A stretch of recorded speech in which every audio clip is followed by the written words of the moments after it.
on up and you can stand with me. Maybe that people pay attention if you're here.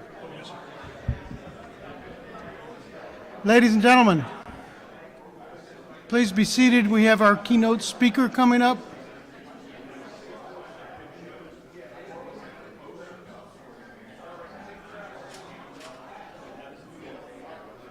One-minute bell. One thing I gotta do. Sorry. Oh, right.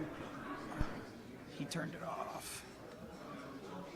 Oh, one thing you have to watch out is you don't trip over this shit. Yeah. Oh, what's it doing? Come on. It's doing it because it can. Hold on a second. Cancel. Why won't it? It did this to me yesterday, too.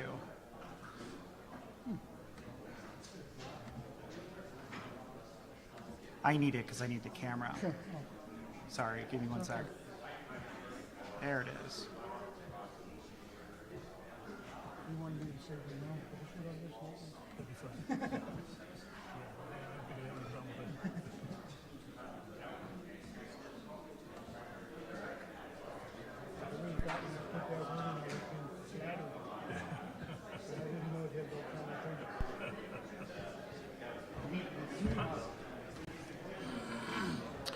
All right.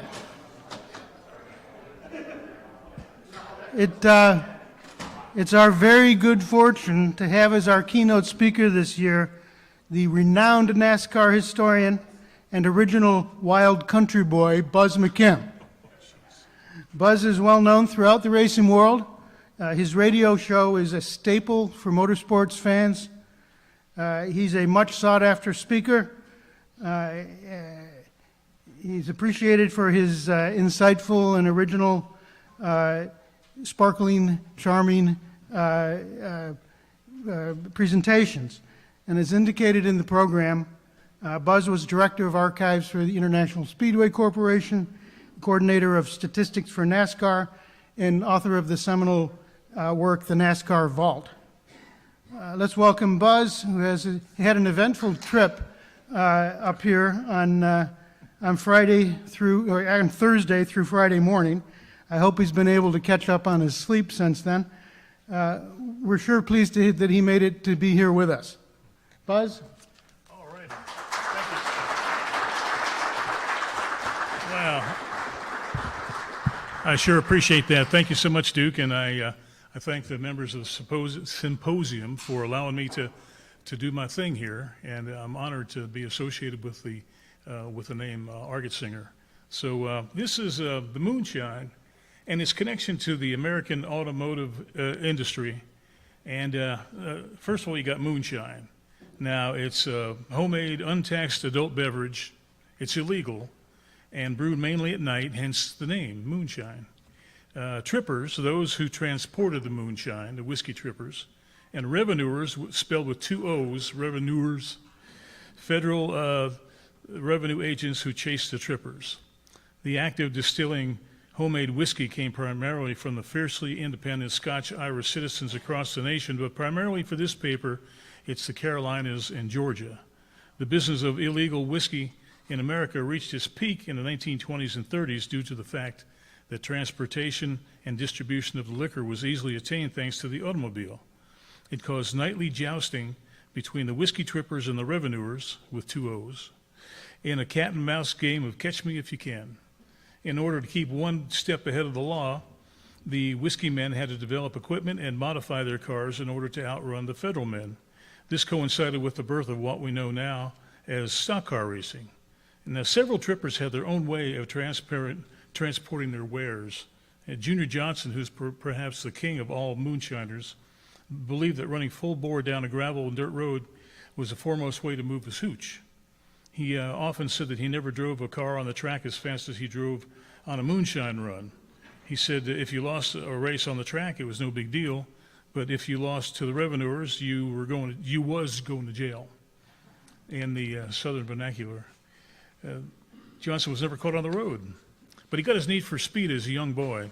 He said, I was plowing the field barefoot behind a mule, and I must have been about 13 at the time, and North Wilkesboro Speedway was opening, and my brother Fred came by, and asked me if I wanted to go to the races. And I told him yes, but we had to stop by the house first to get me some shoes.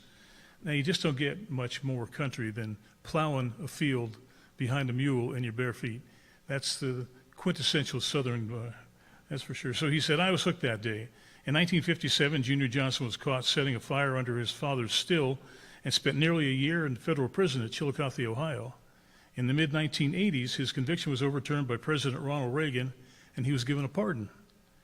And for the rest of Johnson's life, he called the document his most prized possession and displayed it in a place of honor in his home, and it was illuminated by a 24-hour light. So that he was pretty proud of that pardon. In fact, he loaned it to us for the NASCAR Hall of Fame, and he said, don't let anything happen to that. He said, that's my number one prized possession. And we said, okay.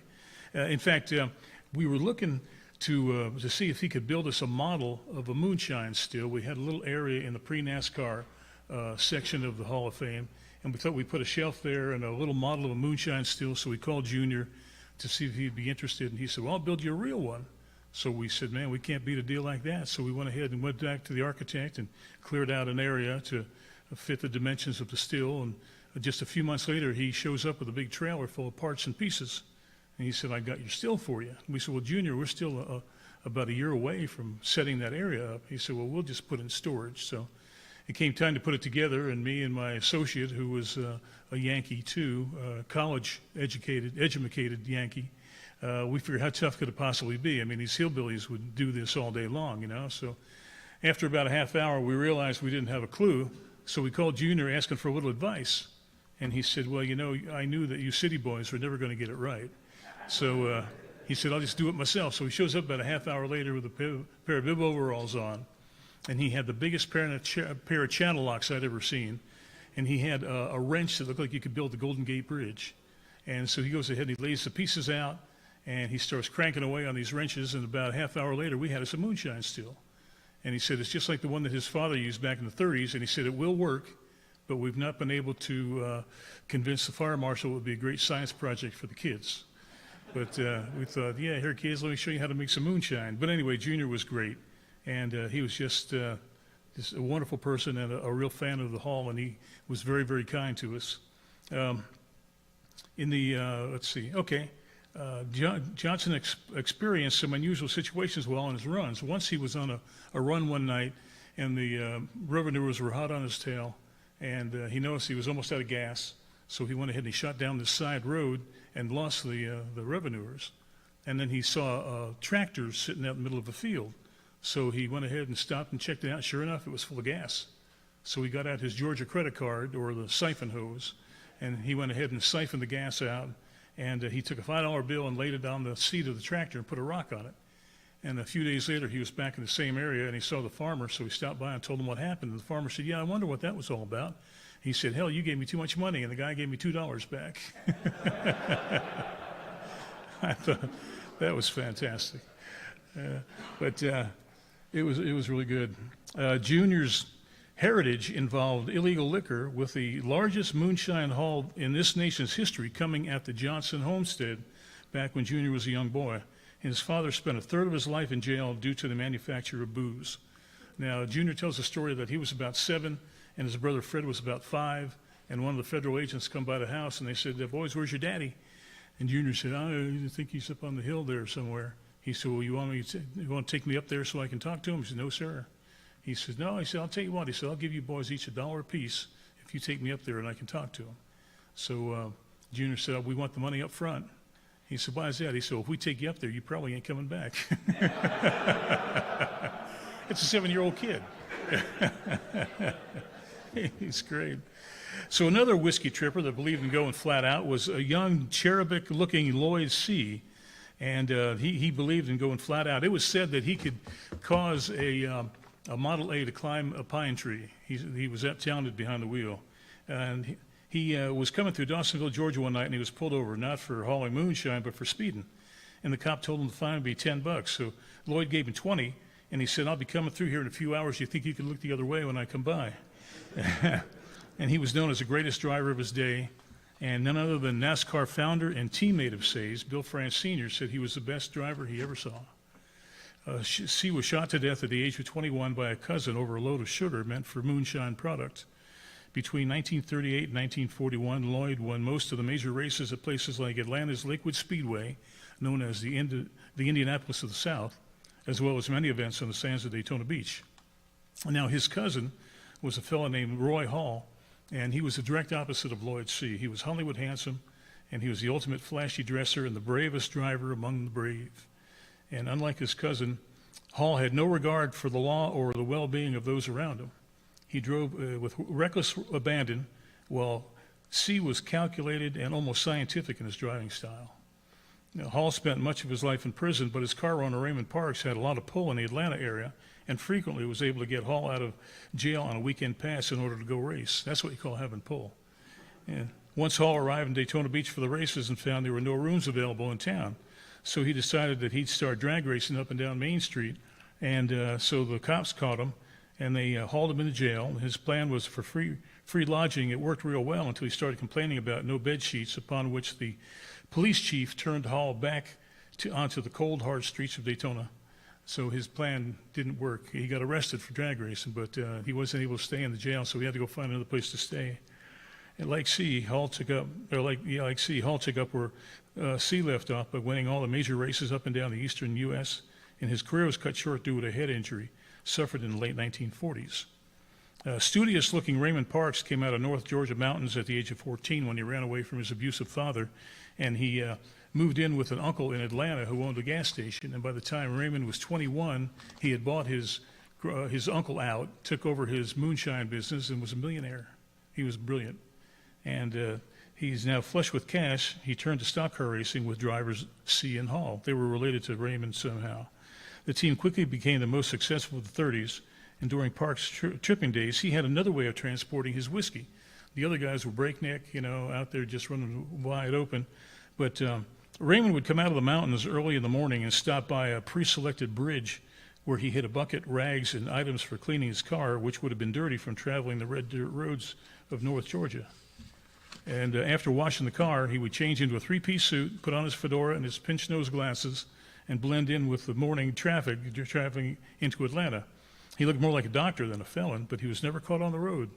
In the 1930s, for his moonshine efforts, Parks, like Junior Johnson, spent a year in Chillicothe.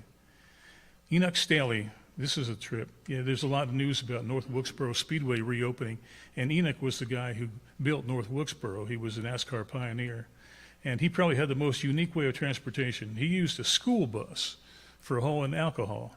The alcohol was loaded into special compartments in the floor of the bus on the North Carolina side of a local mountain. And on the Tennessee side, there was a fairground with a large cattle barn which had massive doors at either end of the building. And a predetermined time was set up for the dumping of the load. And as the bus came onto the fairground, the one door was opened and the bus entered the building. The door was closed, the contents were unloaded, and the door to the other side of the building was open. The whole operation only took a few minutes, and the bus was on its way back to North Carolina. That's pretty slick. Who would have ever thought of hauling moonshine in a school bus? I thought that was pretty neat. And it's been said that there were even a few early NASCAR stars that dressed like undertakers and transported their load in a hearse. Their run would start in South Georgia and usually end up somewhere around the Central Florida area, and the stories are endless. A large still was found under the Georgia racetrack in the late 1960s. The Middle Georgia Raceway in Macon, Georgia, a major NASCAR venue in the 50s and 60s, was the site of the ingenious moonshine manufacturing operation. According to prolific NASCAR historian Greg Fielden, quote, the federal and state officers located a huge moonshine still tucked neatly under the 0.534 mile, it was a half-mile track is what it was. Yeah, under the facility. Peach County Sheriff Reggie Mullis called it one of the most well-built still operations ever. The officials said that the still was located under the speedway with the only entrance. Now get these dimensions, all right? The guy was in it for more than a hobby. The only dimension through the ticket booth at the north end of the track. Mullis said that the agents climbed down a 35-foot ladder. So you're at ground level, you go through the ticket office, you go down 35 feet from a trap door. There they found a 125-foot tunnel where the still was located, so they had to dig back another 125 feet. And this is one of the most cleverly run moonshine operations I've ever seen, said one federal agent. Following an investigation, it was discovered that the still was capable of producing 200 gallons of actual whiskey every 5 days. At the end of the tunnel was a 2,000-gallon cooker, a 1,200-gallon box fermenter, and a 750-gallon gas tank. And the operators had even installed yellow lights to keep the bugs out of the mash. I guess that's not a good thing if you get bugs in your mash. So they put the yellow lights up there to keep everything copacetic. Authorities put the still out of business a couple weeks before the race, which was held on November 12, 1967. Most of the 6,800 spectators who attended the race were unaware the still was ever located at their hometown track. Track president H. Lamar Brown Jr. was charged with possession of apparatus for the distillery of illegal liquor. What do you think? I'd say they got him dead to rights, right? Well, the case came to trial on December 12, 1968, with Brown being found not guilty after a 2-hour deliberation by the jury. You think he had friends on the bench? Jeez, 25 feet, 35 feet, 125 feet. Jeez. Among the changes made to the tripper cars were several to the engine: multiple carburetors, aluminum cylinder heads, high-lift camshafts, special valves, and lightweight flywheels were some of them. The cars of choice were 1938 to 1940 Ford coupes. They were well-balanced, had hydraulic brakes, and were relatively inexpensive and had a large trunk area for carrying booze. Parts were also very easy to acquire, so it was the perfect car for running moonshine back in those days. Most of the chases were held on dirt and gravel roads, and very few paved roads existed in the backcountry in those days, and the suspensions of the cars needed to be modified. Heavy-duty shocks, oversized brakes, modified springs, reinforced wheels, and multi-ply tires were incorporated into the whiskey tripping cars. The Federal cars were stocked for the most part with no high-performance engine parts or suspension parts, and there was no budget to add the needed parts to their cars anyway. So as former NASCAR Hall of Fame curator Dan Simone often pointed out, many of NASCAR's earliest stars were road racers, whether they realized it or not. They all had to learn how to turn right, for the back roads of Appalachia were never exclusively counterclockwise. Unfortunately, NASCAR's first road race in 1954 occurred when most of the stars had retired and were winding down their careers. But it's tempted to wonder how they would have fared at the inaugural Watkins Glen street race in 1948 if they were put in a high-performance car, because they probably could have outrun most of the quote-unquote stock car drivers of their day. In the 1930s and 40s, Red Vogt, shockingly not in the NASCAR Hall of Fame yet, the first superstar mechanic of NASCAR and the man who gave NASCAR its name, had a shop in Atlanta where he worked on whiskey cars and Federal cars. He was asked on whose car he did a better job, and Vogt said, "The whiskey boys paid in cash and the government paid 90 days. You figure it out." Besides, I couldn't make any money off anybody in jail. So he supplemented his income by building and maintaining Raymond Park's fleet of stock cars. When NASCAR was formed in 1947, the first series that competed was known as the Modifieds, because they were highly modified. These cars were very similar to the Whiskey Trippers cars with their big engines and heavy suspension. The series we know now today as the Cup Series began in 1949 as the strictly stock division, with the featured cars being totally stock right off the showroom. No changes were allowed whatsoever. Bill France, the founder of NASCAR, wanted fans to totally associate with the cars on the tracks. And the first race in the new division was run on a 3/4-mile dirt track in Charlotte, North Carolina on June 19th, 1949. Ironically, the winner, Glen, was disqualified for adding helper springs to the rear of the car. His mount had been used as a whiskey tripper car. This was the first time Bill France had used his iron fist to run his show.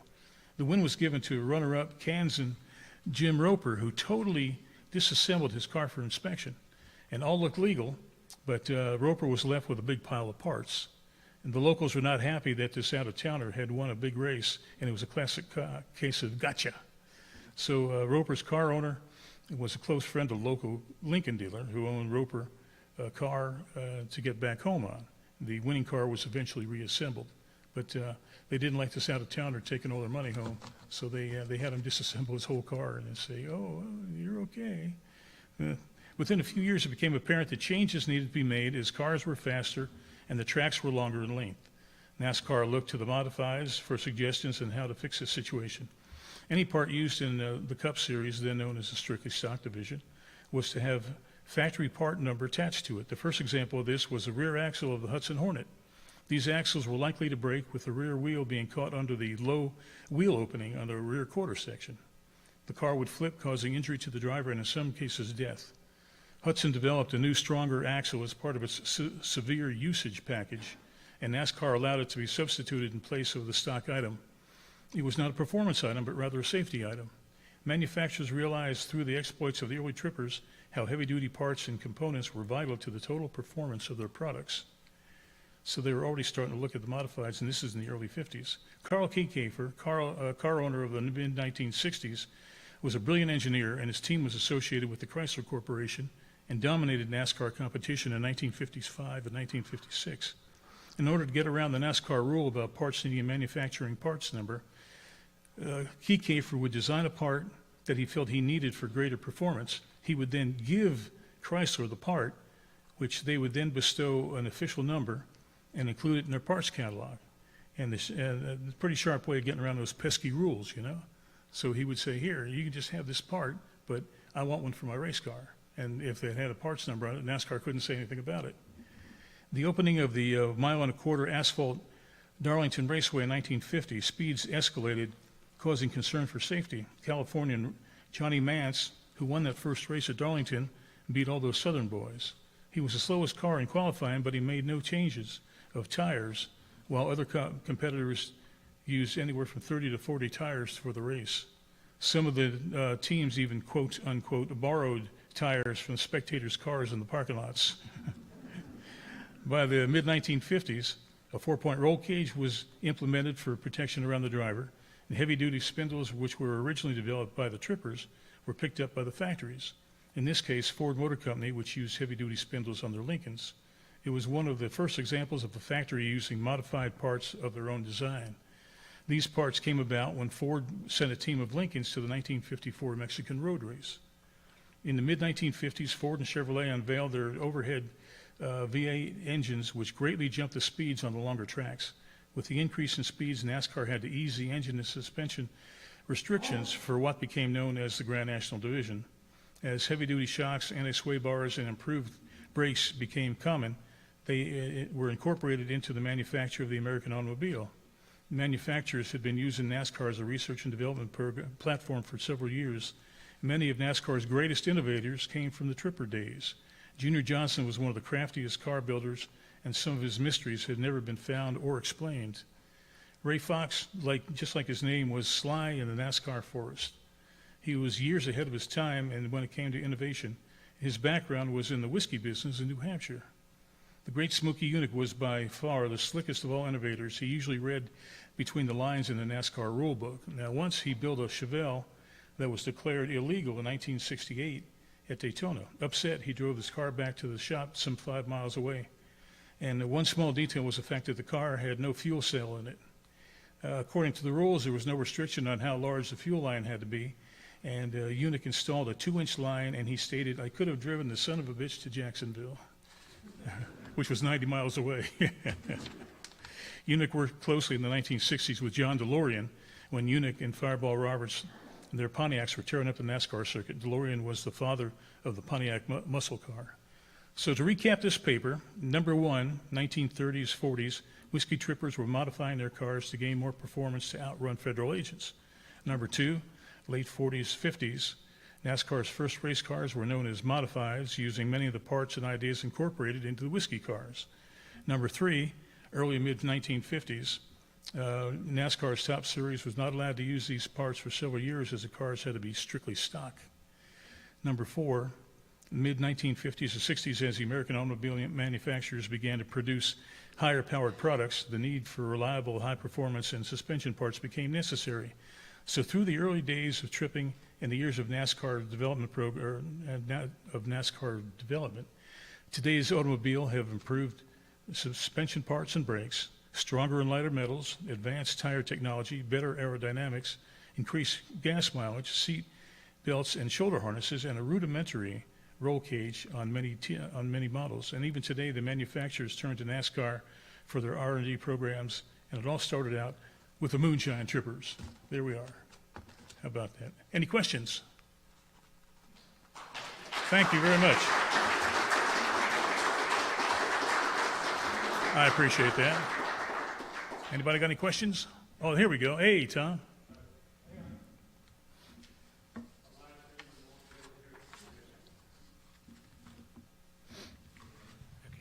The Moonshiners Hall of Fame is part of the Georgia Racing Museum in Dawsonville. Yeah. Yes, sir. Are you familiar with the administration? I mean, is that a legit Hall of Fame? Do they have a committee? Do you know how that works? Oh yeah, they're a good bunch of people for sure, and it's the unofficial official Georgia Racing Hall of Fame, and I think the city took it over, if I'm not mistaken, and they use it for their city offices. But it's a really neat deal. They got great cars there, good administration, and. The Moonshiners Hall of Fame, are you familiar with the administration of that Hall of Fame? Oh no, I'm not. Okay. No. Okay. Anybody else? Oh Joe? yes, sir. Hey Joe. Hang on, Joe. Hang on.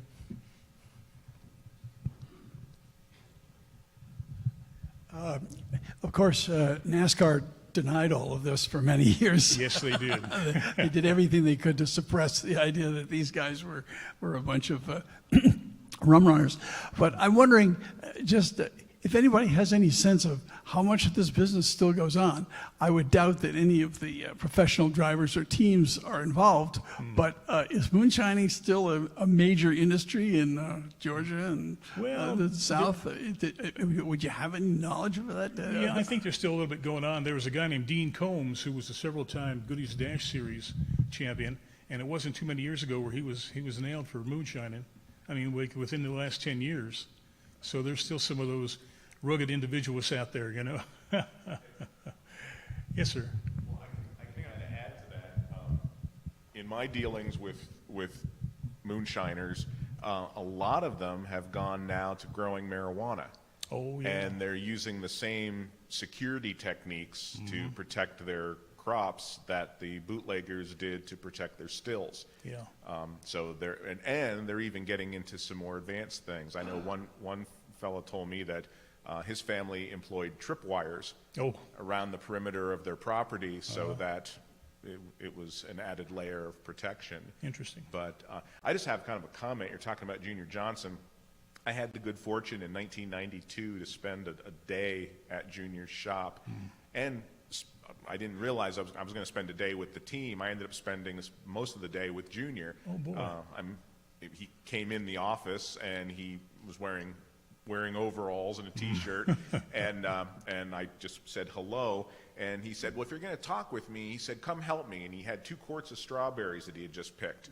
So we went in the bathroom at the offices at his shop, and we washed strawberries, and we talked, and he said that most of the phone calls that he ever received came, at this time he was running Fords, was from engineers in Dearborn at the Ford Motor Company. When they had a problem with something they were trying to develop, if they couldn't figure it out, they would call him. Oh, yeah. And say, can you have your people work on this?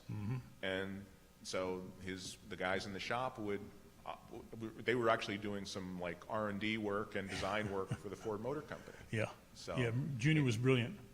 And very little school education, you know, very little formal education, but he was just brilliant. He's a smart guy. Yes, sir.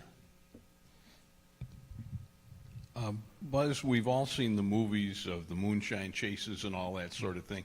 Did they ever actually have things to dump oil on the road behind them, or smoke, or things like that? Is that all Hollywood? Yeah, no, there was some truth to that. They had some moonshiners, like when they did Thunder Road, they had some local moonshiners up there as technical assistants, and they showed them all the little tricks that they had.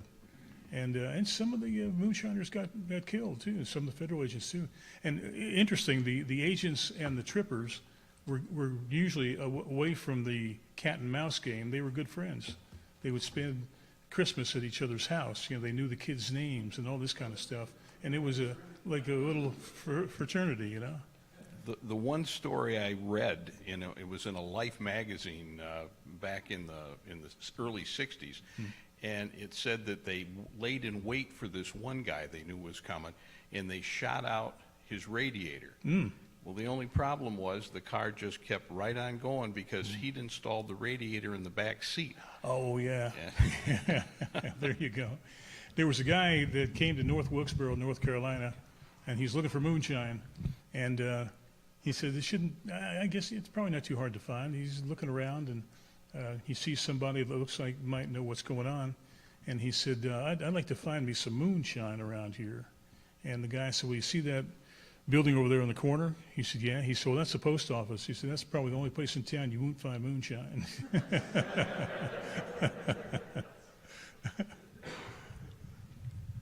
Yes, I have it on good authority from unnamed relatives that during the Depression there was a couple of fairly high-quality distillers in the Elmira area. Oh. You could get good grain alcohol at a reasonable price. Oh, no, I'll be darned.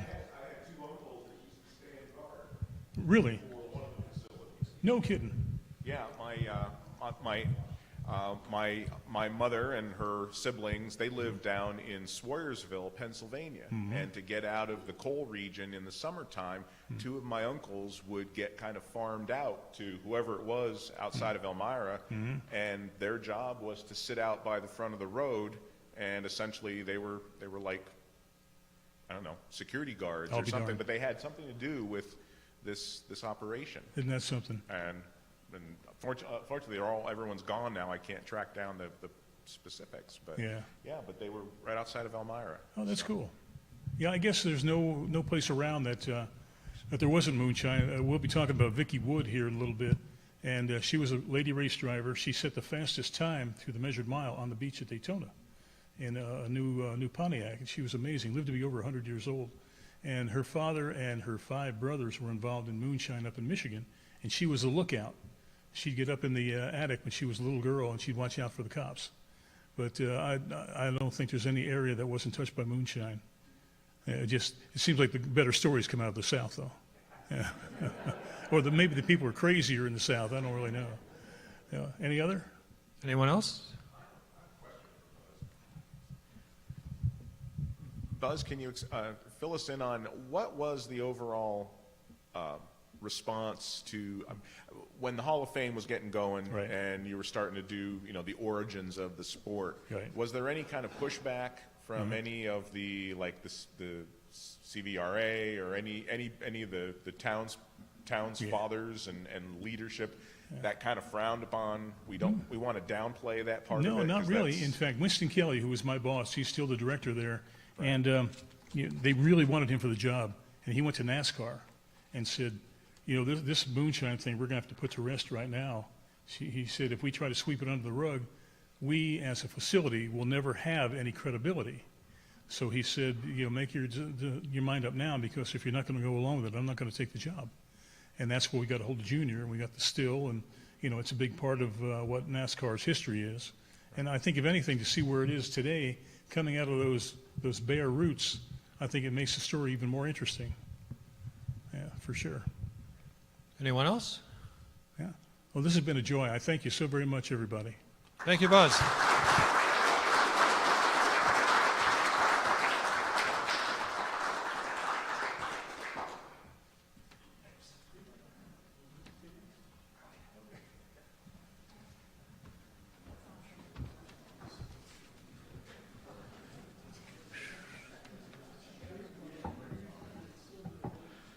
All right, folks.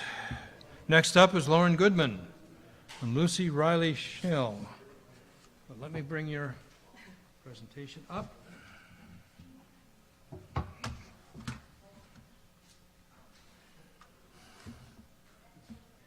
Come on.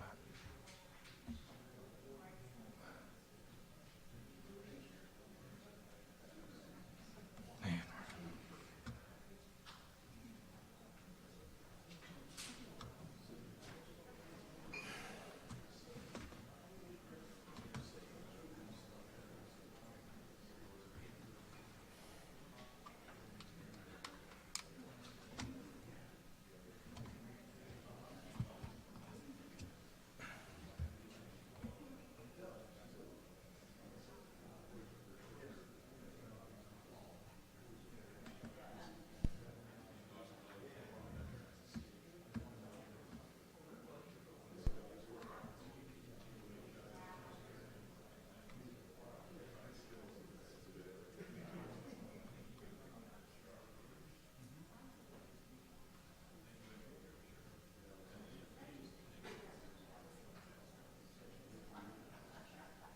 You have two?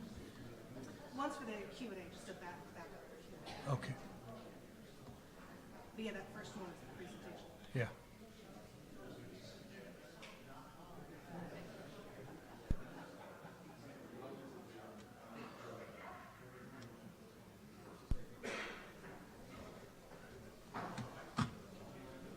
All right, here's Lauren.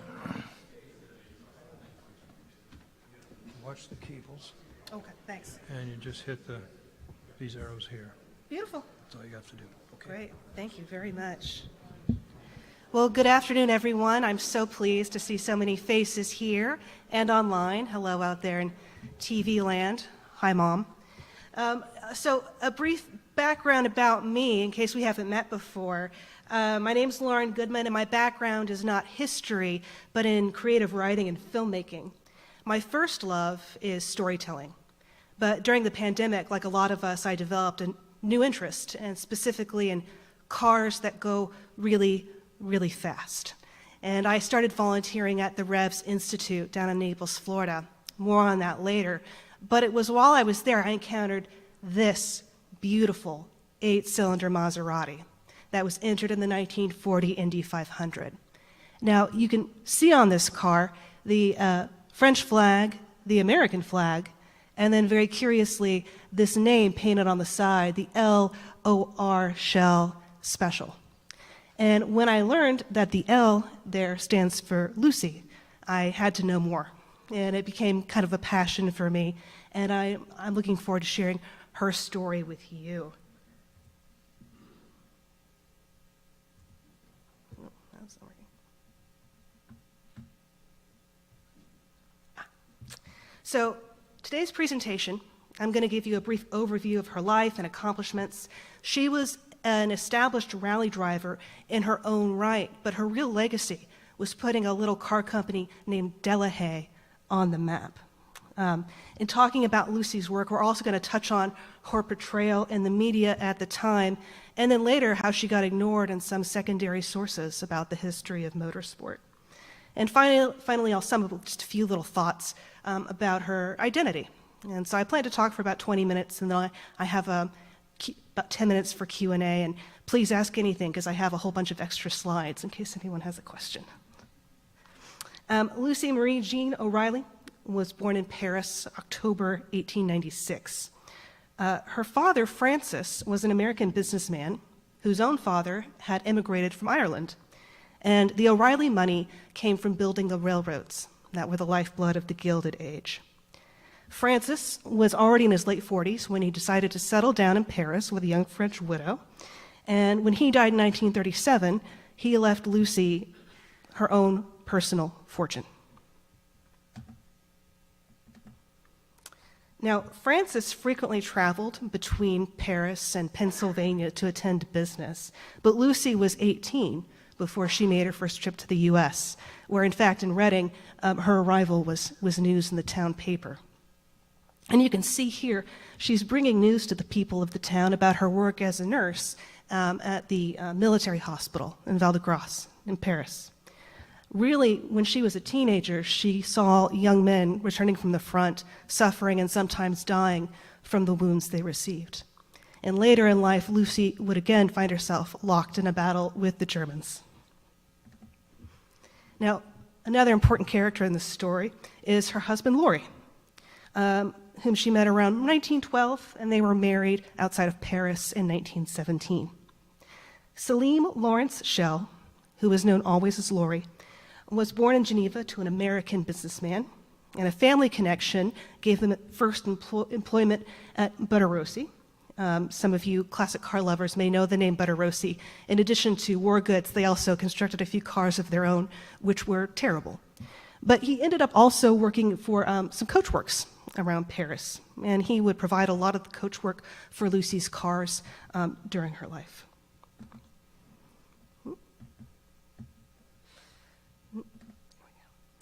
Now, here are the Shells, and they were a study in contrasts.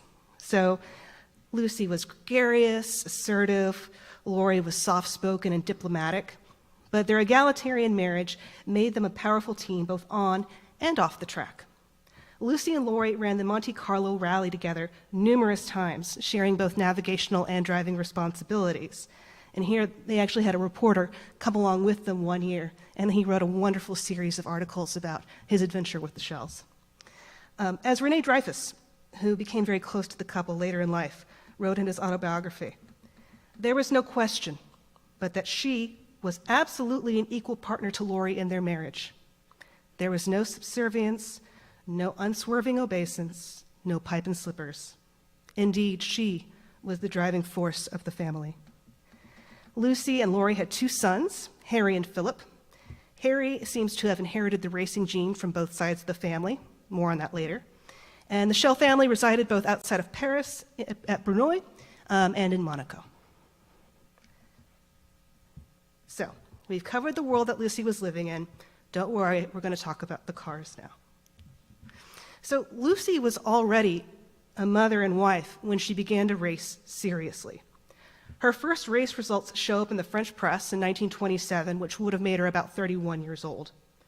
Auto journalist Maurice Philippe called her a decisive driver. And we can see she liked serious cars, serious French cars. That Talbot would have been branded as a Duroc if sold in Britain. At her very first hill climb in 1928, Lucy came first in her class. The reporter was surprised to see a woman had entered the race, but he said, if this little lady keeps at it, she's going to see some good results. And good results she did indeed have. Here's just a selection of things I was able to pull from papers at the time.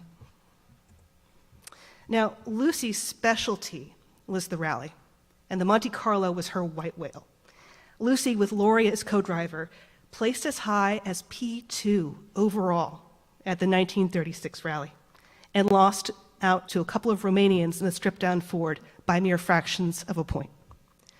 It was her search for the right mix of performance, power, and reliability that led her to call on the factory offices at Delahaye. Now, at this point in time, Delahaye was a stuffy firm with a background in long-wearing, sturdy truck engines. The general director of Delahaye's factory, Charles Weifenbach, known to everyone always as Monsieur Charles, had grand plans to lead this company into a new era. Key to this plan were his engineer Jean-François and a plan to break into the market for high-end, high-performance sports cars. Delahaye unveiled 2 new Superlux models at the 1933 Paris Auto Salon, the 12 chevaux and the 18 chevaux. These 2 Superlux models were really just older models with updated suspension, but the stir in the press was enough that it caught Lucy's attention. She appeared with Lori in tow at the offices of Monsieur Charles to order a special.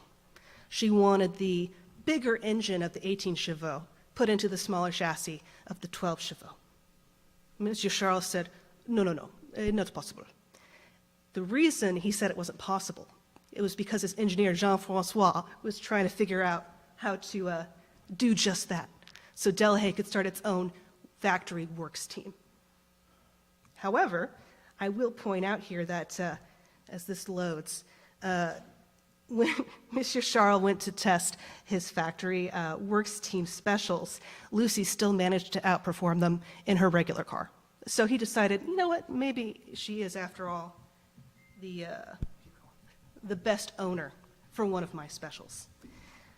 I'll also note here that Delahaye wanted to further prove the merit of their new cars by showcasing one of their specials in a few world record attempts.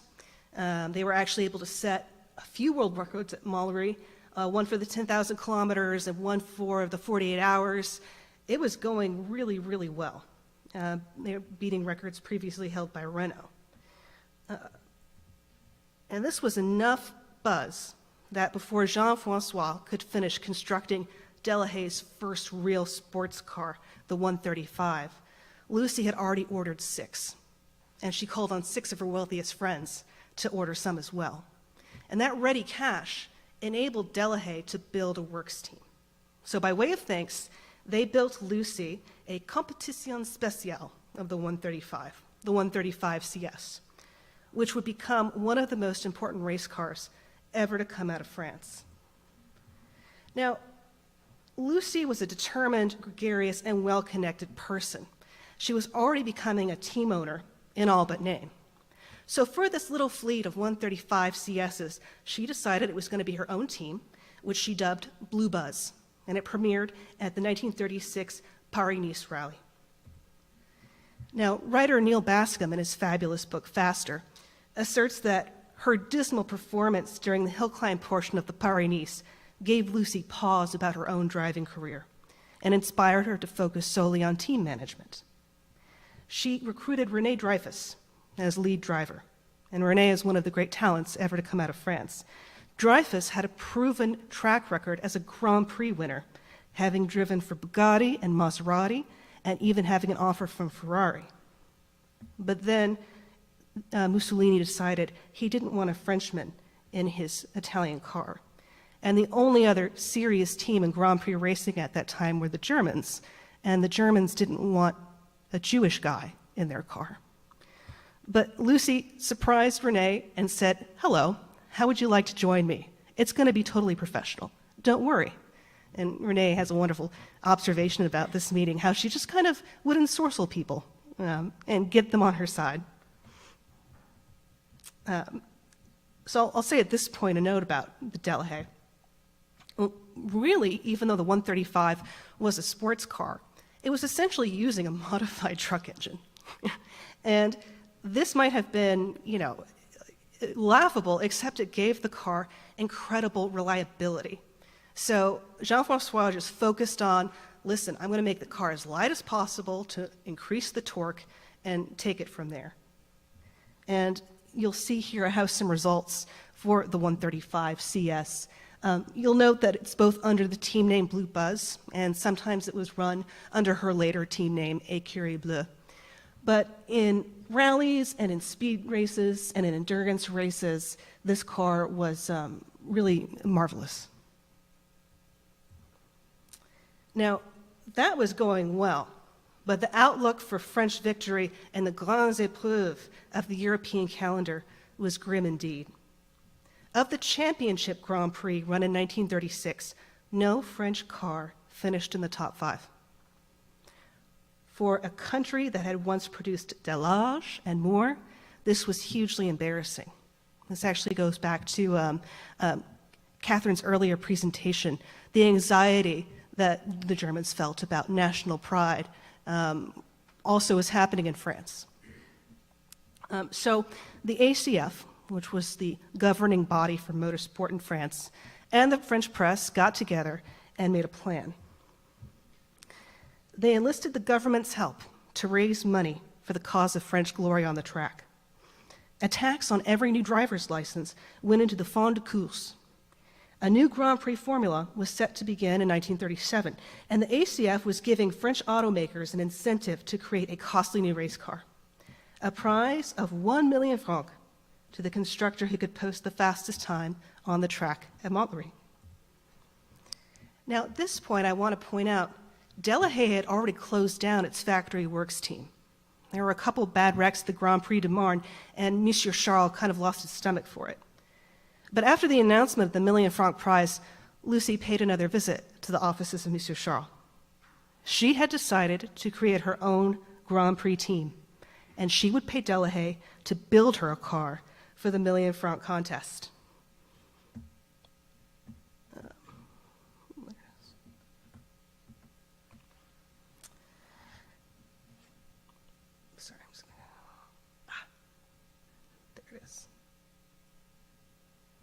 I'm just trying to go down here. Oh, well. Gotcha.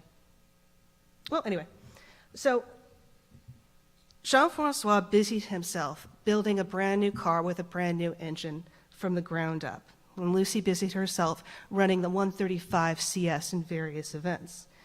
And finally, when this new Delahaye was ready to test and was unveiled, they kept it a quiet affair. Per Peter Stevenson, the car was ugly, but boy, could it go. It only took Dreyfus a few laps to decide this ugly car was instead truly beautiful. And in it, he managed to drive it and outperform Bugatti to win the million-franc prize. with this creation of this new Grand Prix car, the 145, as well as all the victories already under Lucy's belt with the 135 CS, Delahaye was celebrated as the return of French glory to the track. And here you can see Monsieur Schell giving René Dreyfus a big kiss, and later being made an officer in the Legion of Honor in recognition for those efforts. But the big test was yet to come. You see, adoption of the new formula for the Grand Prix was pushed back to 38, and Delahaye still had to prove itself against German teams. At the 1938 season opener at Pau, it was the little David of Delahaye with its Jewish driver and American money against the Goliath of Mercedes with lots of money from Hitler. I can only imagine how René Dreyfus felt about when he crossed that line in first place. He then went on to win at Cork, and this would be a pinnacle for this new Grand Prix team, Les Curies Bleus. Now, if you're wondering where Lucy was at Pau, she wasn't. At that time, Major Concours and the Nice Salon were happening on the Côte d'Azur. Sources report that at least 4 of the V12 engines went into touring cars carrossé by the likes of Fugoni and Chevron. Car manufacturing is a business, after all. And Lucy's wins both on the track and at the concours show that Delahaye is the peak of performance and style. And here she is modeling her winning cars, along with her English Bulldog, who was also award-winning. These Grand Prix victories, as well as other finishes with the 145 equipped as a sports car, eventually made Dreyfus the champion of France for 1938. Unfortunately, Mercedes and Auto Union dominated from mid-season on, and the ACF decided, well, we need another distribution from the Fond de Course to jumpstart more innovation. They decided this time to award the funds to the constructor showing the most promising plans for a future car. And they ended up awarding those funds to Talbot Laga. To say that Lucy was enraged would be an understatement. In protest, Lucy withdrew her team, the Curies Bleus, from the French Grand Prix as it was hosted by the ACF. This caused an uproar in the papers. Without Delahaye, surely the deck is stacked against French constructors at our home race. The sentiments were roughly, how could this lady do this to us? How fickle is the press, lauding her just a few months earlier as a hero for France.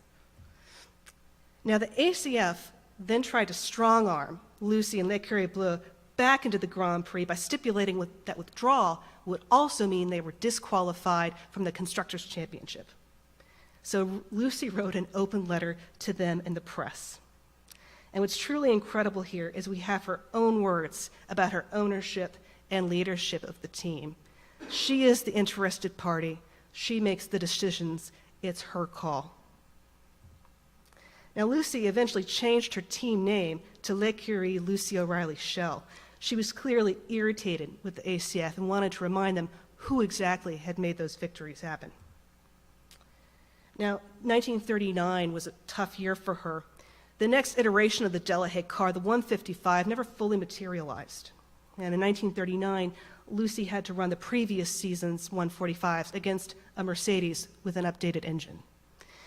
By the time the team arrived in Switzerland for the Grand Prix, Lucy switched her team to Maseratis. I think it's very telling she didn't choose another French marque. At home, tragedy struck. Laurie was killed in a car accident that also badly injured Lucy. René Dreyfus stood by her sons at the funeral because she was still in hospital during Laurie's funeral.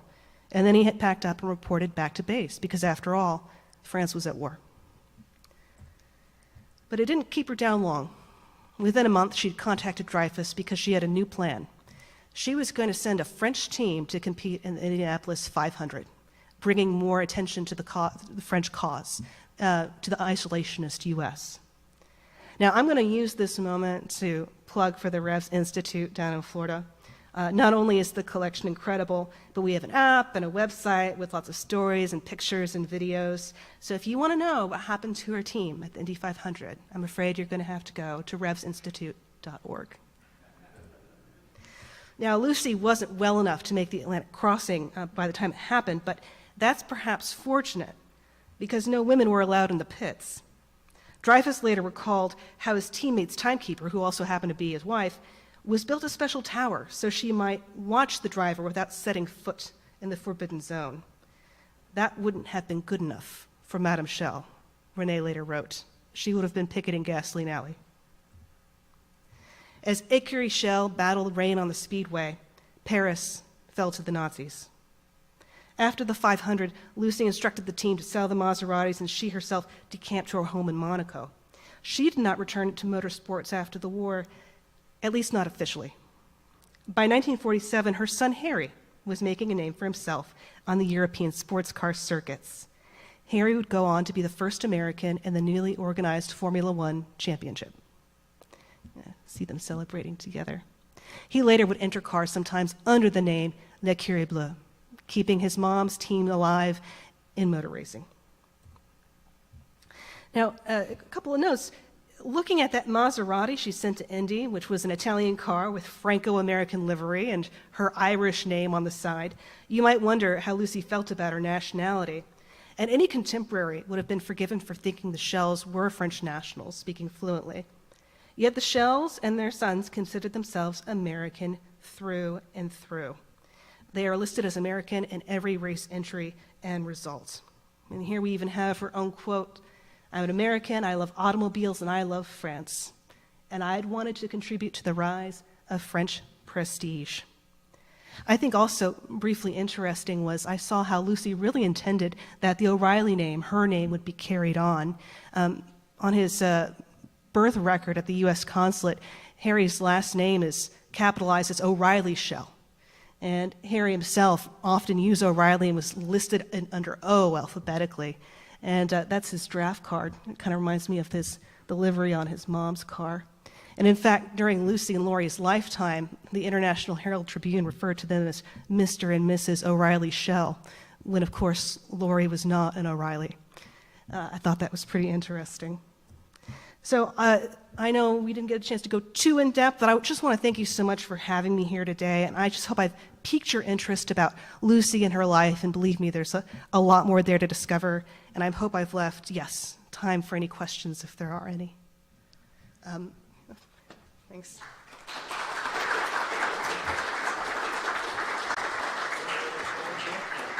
Oh, yeah, I'll open them. I'll get them open.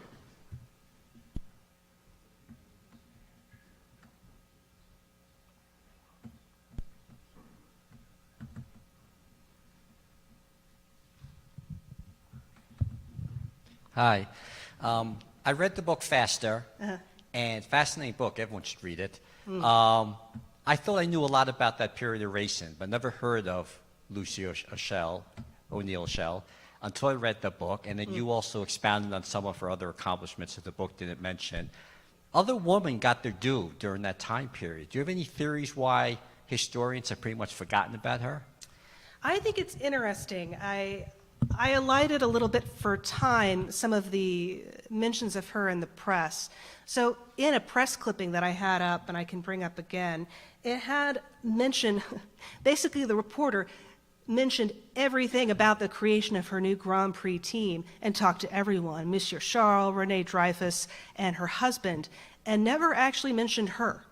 Even when in the article, Monsieur Charles said, "This team isn't mine. The woman, the madame, she created it." And the reporter still never bothered to talk to her. I found too later that in some secondary sources, they might mention Laurie as being running the team when that just wasn't true from the primary sources we have.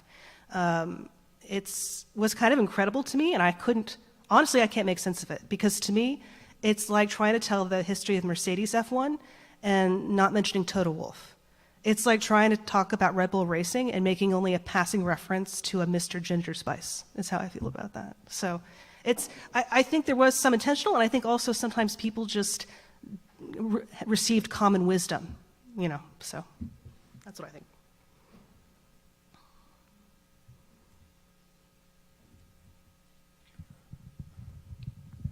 How much do you think Lucy's family fortune played a role in her life in motorsports? It was everything. It was everything. Do you think she would have had the same role in motorsports without it? No. Or any? And not any. Why? Because money created access.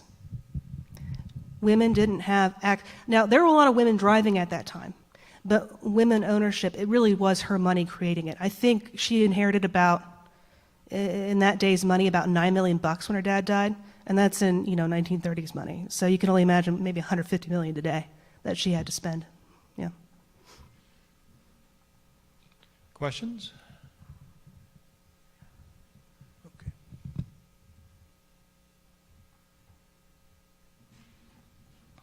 I was just wondering, that car, the Indy car, that's in the museum? Yeah, it's And there at Revs. Was it damaged, the museum, from the hurricane or anything? Oh no, everything at Revs is great. Okay. So please come on down. In fact, they're having a conference there next weekend. Yeah, yeah.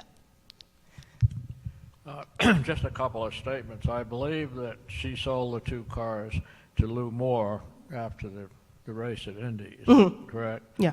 And Harry, her son, was killed practicing at Grand Prix in 1955. Is that right? He was driving for, I believe it was the Yeoman Credit Union. It was Sterling Moss's outfit. Yes, during pre-practice. Now, when she got Dreyfus out of France, he was already in the French army, and I understand that they let him go because he was going to Indianapolis. Yeah. How much of that was a plan to get a Jewish driver out of France before the Germans caught him? That's a really interesting question, and it's something I haven't found yet, but it doesn't mean the answer is not there. There's, in fact, stacks of her letters that just have never been digitized. We know for sure that Dreyfus himself says, "My friends told me not to come back after Indy." He didn't say which friends, though. She was a confirmed anti-fascist at the point that there were certain French who were pro-fascists. So. Yeah, absolutely. And I think I love so much the little news clipping about her work as a nurse and talking about the French battle against the Germans. And really, the arrival of the French drivers for the Indy 500 was a media spectacle. And Dreyfus actually gave out headshots of him, signed headshots of him in his military uniform. So it really was there was public pressure against the Minister of Information to release these two drivers, René Dreyfus and the other man I didn't mention, René Lebesgue, as sort of promotion for France and for the French war effort. And it was important. Yeah. Thank you very much. Thank you. Anyone else? The gentleman back there.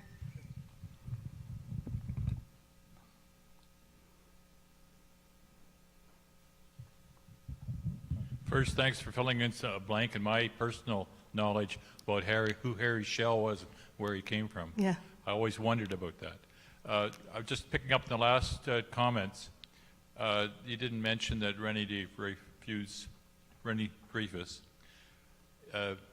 when he ended up here in the USA, became well known in the 50s for his restaurant Le Chanticleer in New York. I had the privilege of dining there once. Yeah, his autobiography is honestly, it's terrific. I highly recommend it.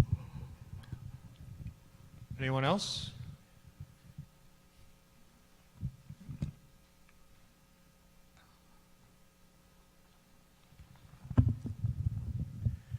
So when are you making a movie of her story? This is what I'm hoping. I'm hoping the more people get excited about it, the more there's a groundswell, and I think there's a real hunger for stories like this. And to me, one of the things I learned when I learned about Lucy is, she was rather unique in terms of being a team owner and principal of a Grand Prix team. But in terms of being a driver, every time I went to the French papers to look for results, anytime a woman was allowed to race, there are madames and mademoiselles scattered through the results. They're all there. And I had no idea.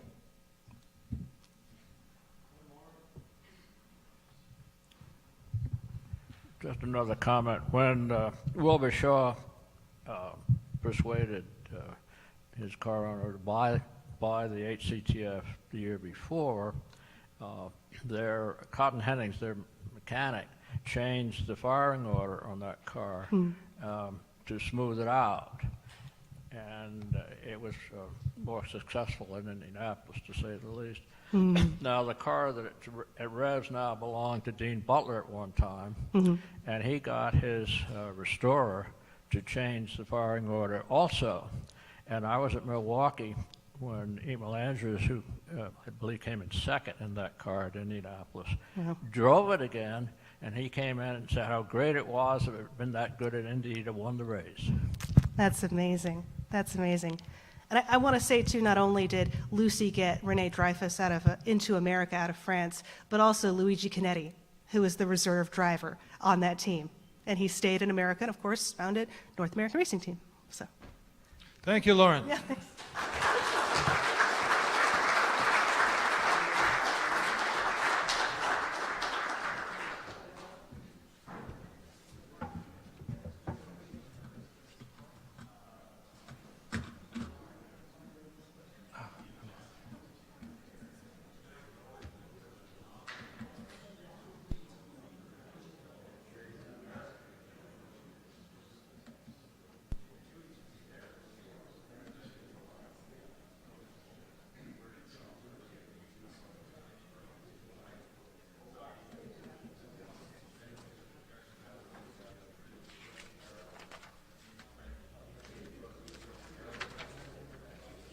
All right, folks, real racers turn in both directions.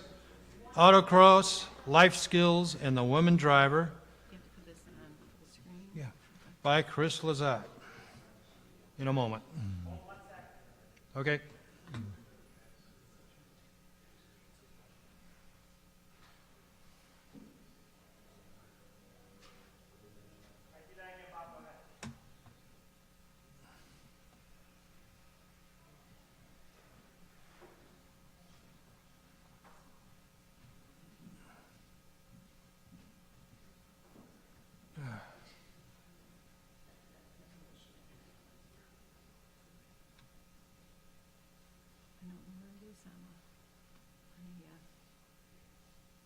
Yeah, stand by.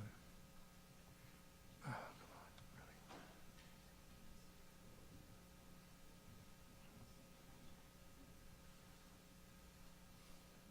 Trying to get full screen here, folks.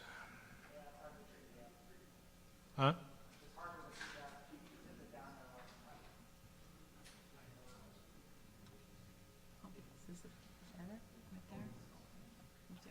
There we go. Yeah. Okay.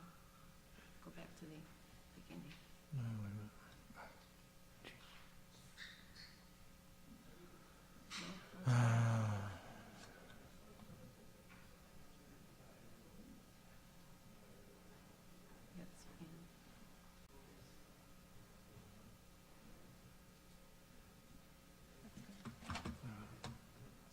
You don't see the.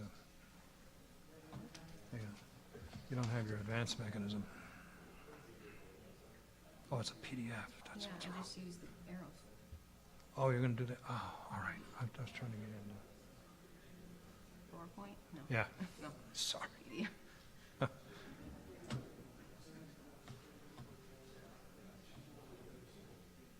Okay. All right, we're all set now. Thank you. This over here. All right, I need this lower. Okay.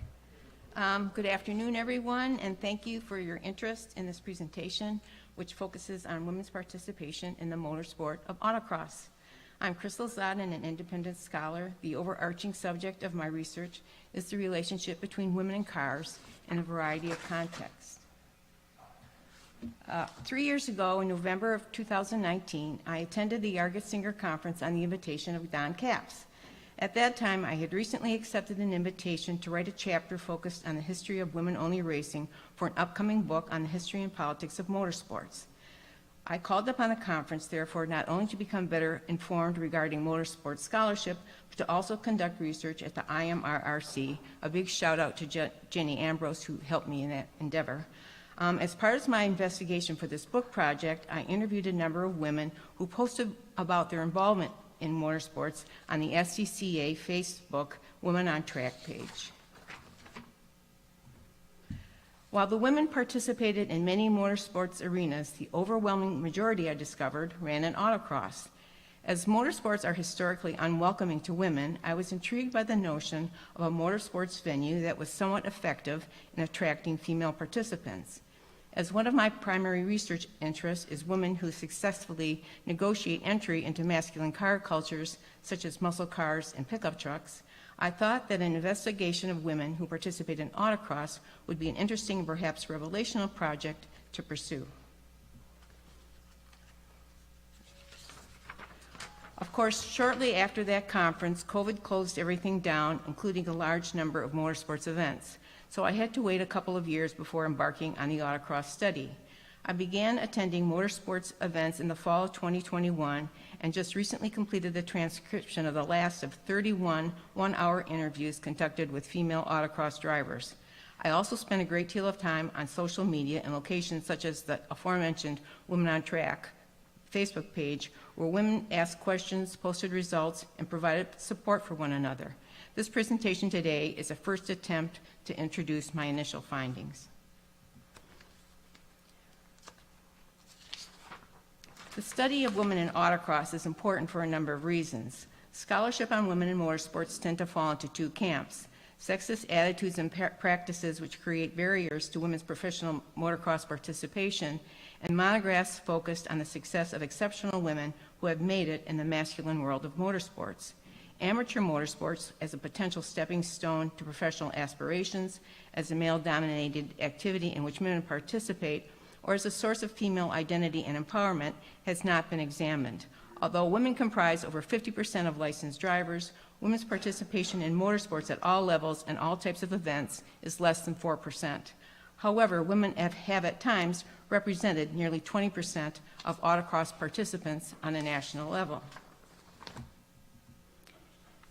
This suggests that there are qualities of autocross that are particularly appealing to women drivers, and that women have developed successful strategies to become integrated and accepted into the autocross community.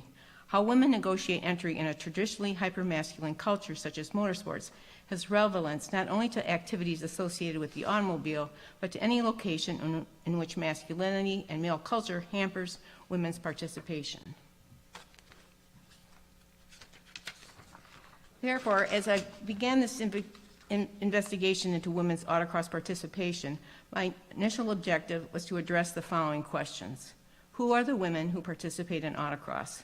What strategies do women call upon to gain entry into the autocross arena? What are the qualities that attract women to autocross? How do women benefit from autocross participation? What are the obstacles to women's autocross participation? And how does women's participation challenge and reshape autocross culture?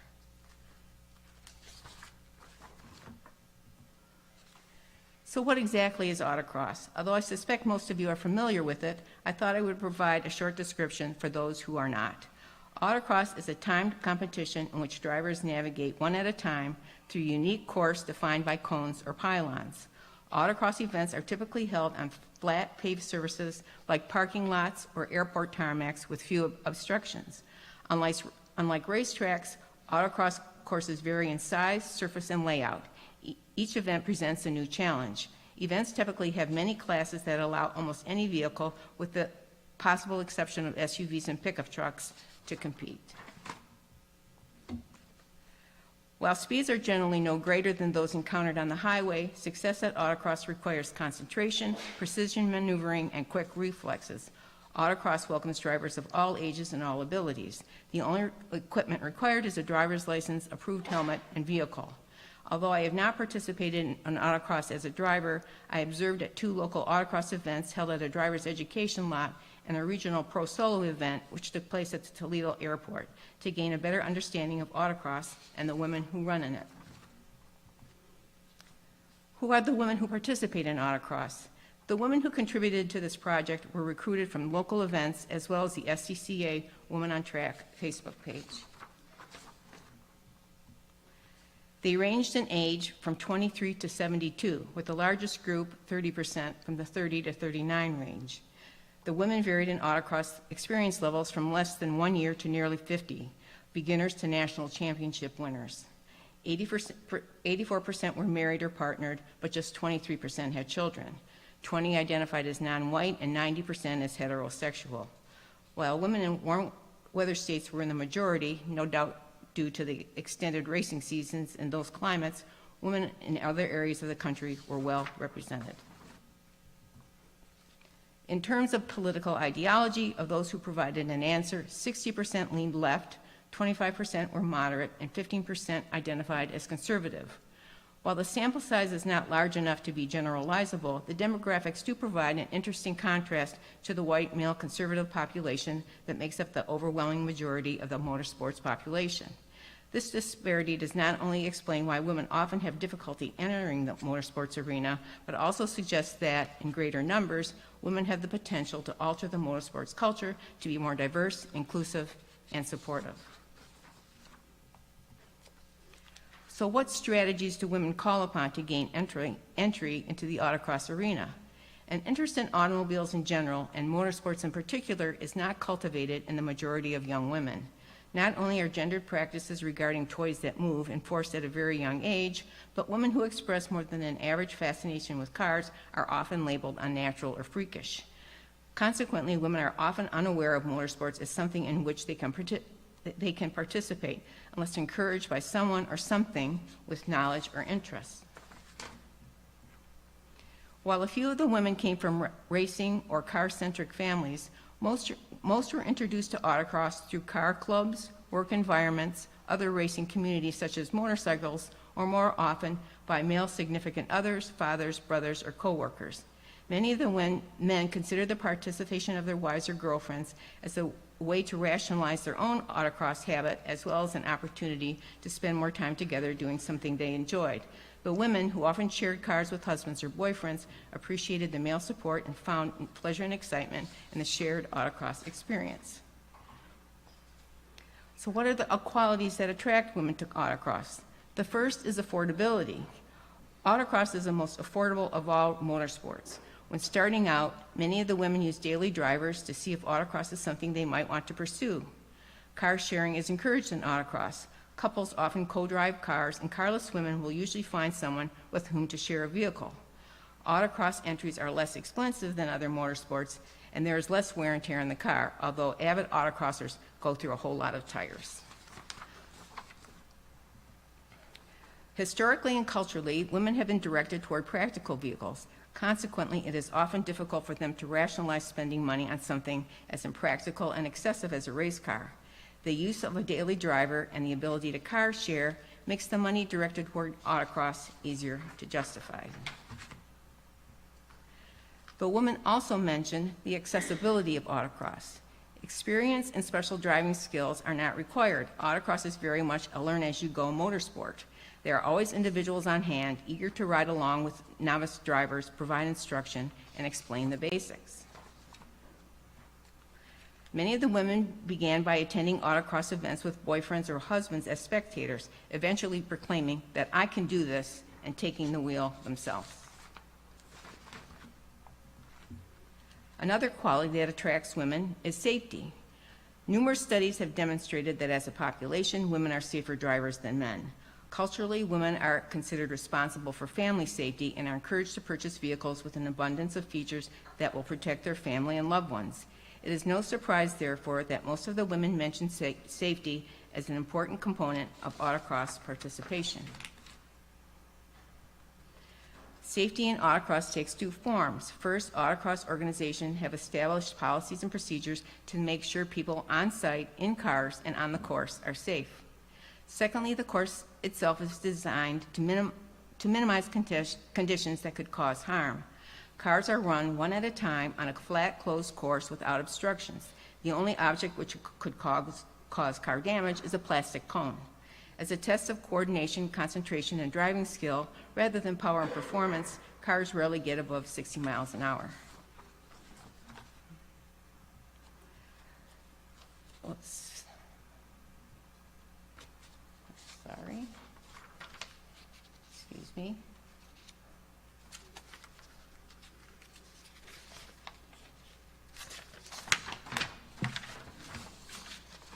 Okay, we're good. Many of the mothers in the group mentioned that autocross relieves the worry that something will happen to them on the track. Although most racing events are associated with high speed, risk, and daring, autocross is promoted and experienced as an exciting, exhilarating, adrenaline-pumping, yet ultimately safe way to experience motorsports. The most popular quality that attracts women to autocross is camaraderie. Almost all of the women mentioned that the camaraderie and support of the autocross community as a prime motivation for participation. As most come to autocross with little experience and a lot of trepidation, the support of other autocrosses helps to ease tension, build confidence, and become comfortable in the motorsports environment.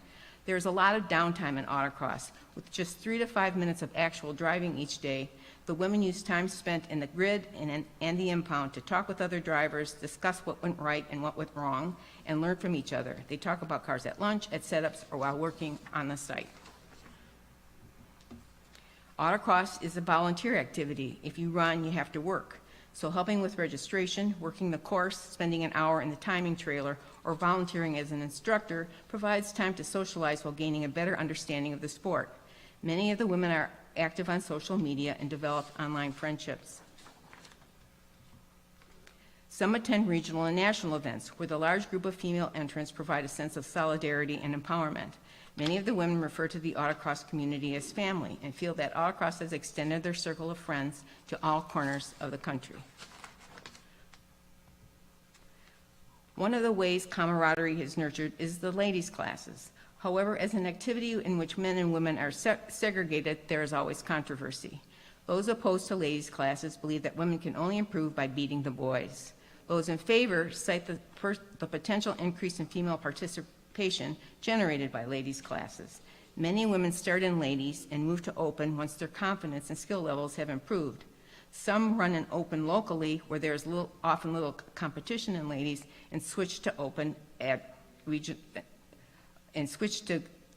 ladies at regional and national events.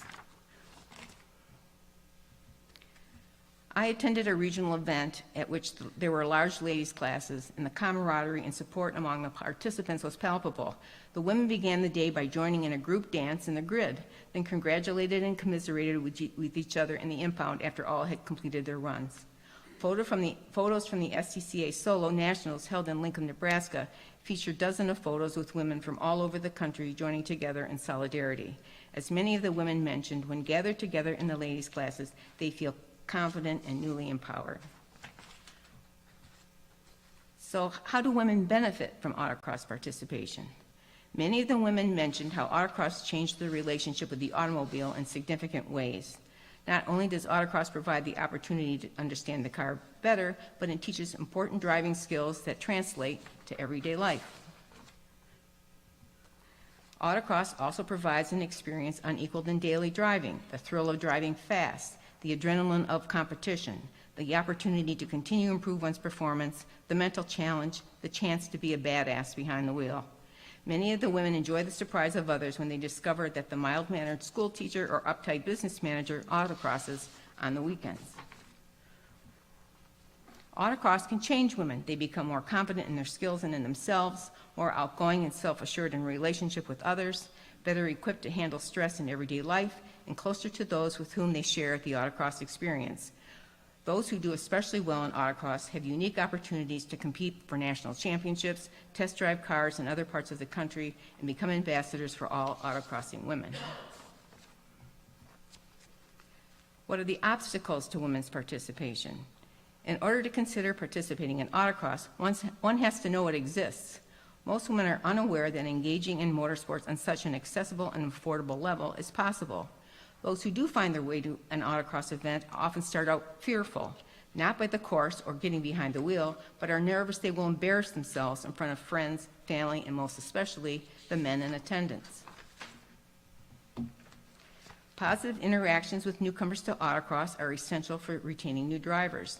Those who have remained in autocross cite the camaraderie of the autocross community as responsible for their continued participation. The woman I spoke to mentioned how in the beginning they were able to get over their fears through the actions and assistance of more experienced drivers, especially other women. Now that they have gained confidence as drivers, the women actively play it forward to autocross novices. Out of the 31 women interviewed for this project, only 7 had children. This points to the biggest obstacle in female participation, how to accommodate families so that women can drive. as culturally women are considered responsible for childcare. If someone has to stay home with the kids while the other runs at autocross, it is almost always the female partner. Women within autocross organizations have developed groups to specifically address the obstacles that hamper women in the sport. One of the key tasks was to create an environment that encourages family participation. The ladies' classes were in fact developed in part to address this issue. If a couple shares a car but not the same class, one parent can watch the kids while the other competes. This has allowed women who had reluctantly stayed at home to not only have the opportunity to run, but to share in a mutually enjoyable activity with the family. Historically, motorsports has been dominated by white conservative men. As indicated by many of the women, some of the old-timers have misogynistic views that hamper, if not discourage, females' participation. Women who participate with male partners are often somewhat shielded from this type of behavior. Those who don't either learn to avoid such individuals or learn to let it roll off their backs. Women within the autocross community work diligently to make the environment a welcoming one. While this has been mostly successful in the ladies' classes, there need to be more women in autocross on all levels, particularly in leadership positions, to affect that kind of cultural change. How does women's participation challenge and reshape autocross culture? Women in autocross understand that it is on them to increase female participation. Often this means gaining respect and working their way into places of authority within various motorsports organizations. Becoming active in autocross clubs and programs provides the opportunity to create and implement policies beneficial to the female drivers.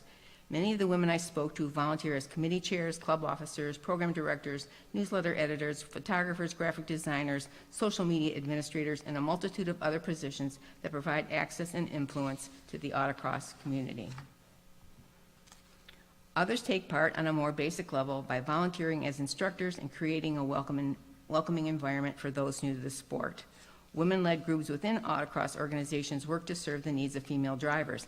They not only develop strategies to recruit more women to autocross, but also work to secure sponsors to create scholarship opportunities for novice women. By working from within, women in autocross have the opportunity not only to increase female participation, but in doing so change the culture of autocross from a historically white masculine fraternity to a diverse and inclusive community that welcomes all drivers. Autocross is an amateur activity. Although women have achieved great success on the autocross stage, the sport is rarely a route to a professional career in motorsports. Rather, it is an activity taken on for its challenges, thrills, uniqueness, fun, and most importantly, camaraderie. It provides an opportunity to develop friendships with those who share an interest from all walks of life from all over the country. For those with autocrossing partners, it is a chance to spend time together in a mutually enjoyed pastime. To the women in autocross, success is not only measured by time on the clock. Rather, it's about successfully applying oneself to an undertaking that is challenging, invigorating, exhausting, and ultimately rewarding. It is about learning and improving skills one run at a time. It is about bringing other women into the sport and helping, teaching, commiserating, and encouraging them. It is about creating a supportive, welcoming, and empowering community, not just for women, but for everyone involved in the autocross hobby. That concludes this presentation. Thank you for your attention, and I am welcome to any questions.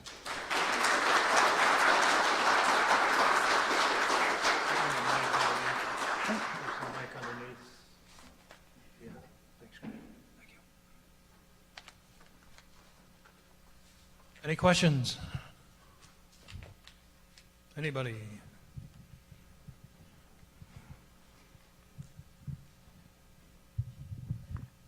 Can you tell me how to get in touch with what is SCCA and get my wife involved in this? SCCA and what? Can you tell me who I get in touch with to get my wife involved in this? Yes, I can. I interviewed her, yeah.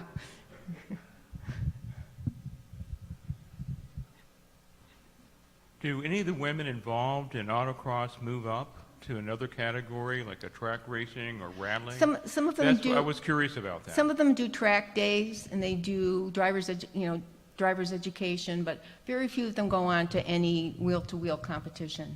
The problem with those activities is they're more expensive, And, gasoline's expensive, it's more wear and tear in the cars, so most of them just stick to autocross. And a lot of them have been doing it for 40 or 50 years, doing it for a really long time. And some of them are quite good.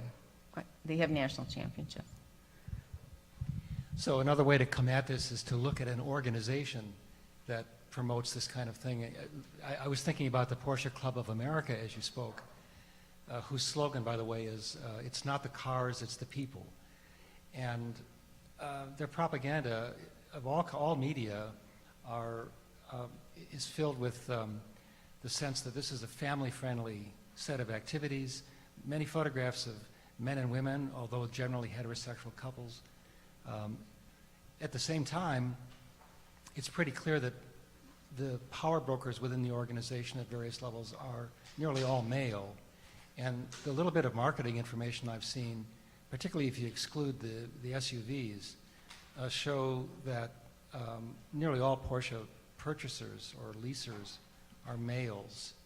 So it's a kind of a difficult situation. Right, well, one of the women I spoke to started an autocross through the Porsche Club. She and her husband drive Boxsters, right? Is that how you say it? But she mentioned that they don't have ladies' classes in the Porsche Club. Everybody has to run an open. So if you're sharing a car, that becomes problematic. It's okay if you don't have children, but if you do, then that's an issue. But like I said, most of the women I talked to didn't have children, and perhaps that's what made them able to participate this for a long period of time. Any other questions? Okay.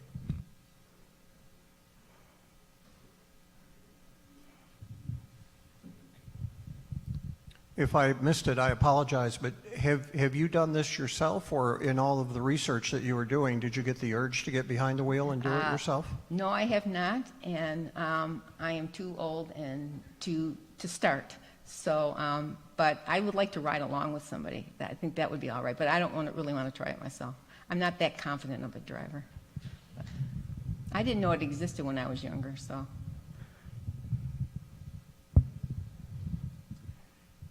Well, I think it should be pointed out that the SCCA National Solo Championship is probably one of the largest motorsport events in the world. Yes. In Lincoln, Nebraska. And as a former director of SCCA, I've watched this sport develop and come up. And it used to be, yes, a lot of people who did autocrossing went into racing. It doesn't seem to be that crossover anymore. Most of the people who go autocrossing do autocrossing, and that's as far as they go. But it is still an incredibly popular event, and it is, as I say, once again, I've forgotten the exact numbers, but I think it approaches 1,000. Yeah, I think they had 1,200 this year, and they had a lot of women. That sounds right. I know some friends who went. Yeah, a lot of the women I talked to went. And that's the event you should go to. Yeah, it's in October.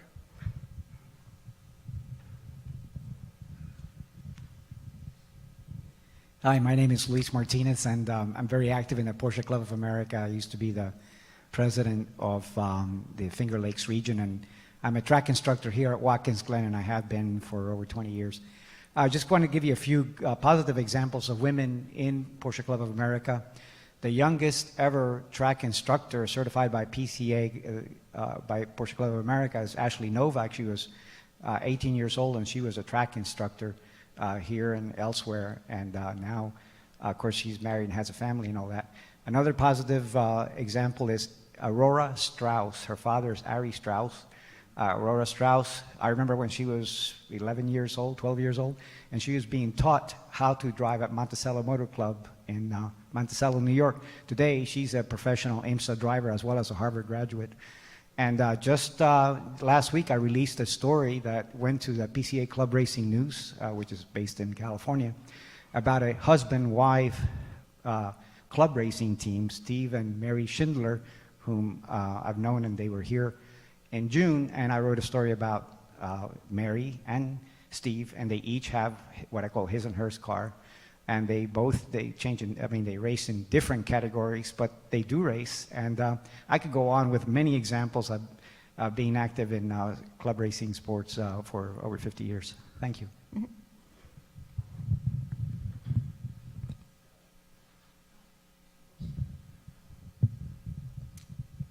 With your background in writing car commercials, I was thinking you might be the perfect person to do a presentation or a book on women in automotive advertising.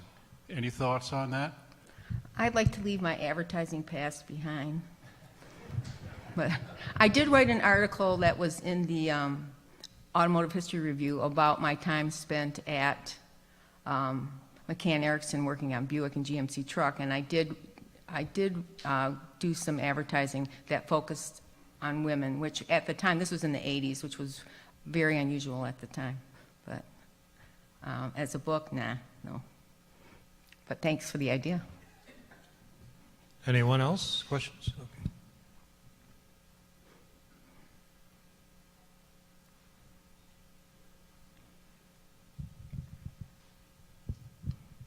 In which states do most of this autocross happen? Well, the women I talked to were, a lot of them were on the West Coast, but there were also people in Utah, Texas, Georgia, Florida, New York. They were pretty much from all over. I think they just have a longer racing season on the West Coast than they do, obviously, in the North. Any other questions? No? Up here we autocross on the ice. Well, I know they autocross in the rain. I don't know if they autocross on the ice. But. Thank you, Chris.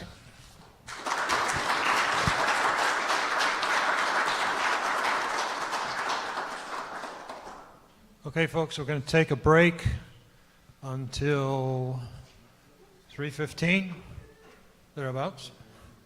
Let me double check. Stand by.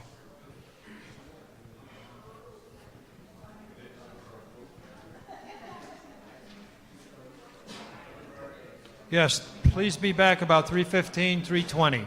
Thank you.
Whoops. Oh, shit.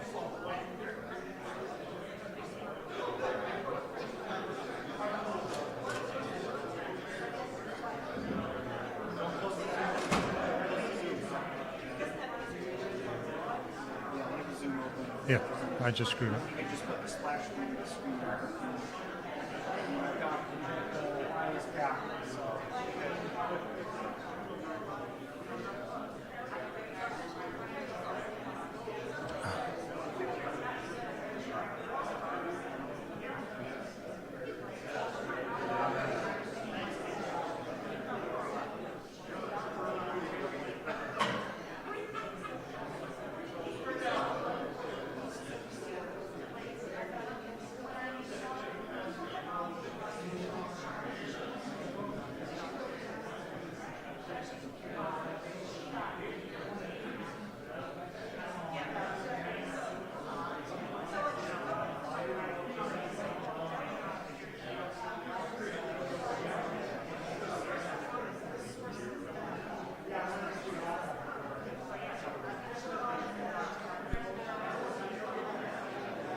check one. Booth check one.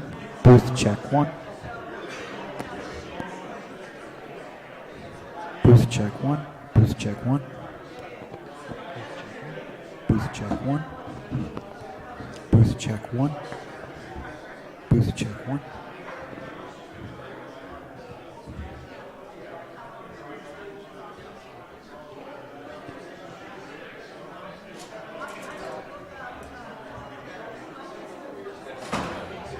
Check, check.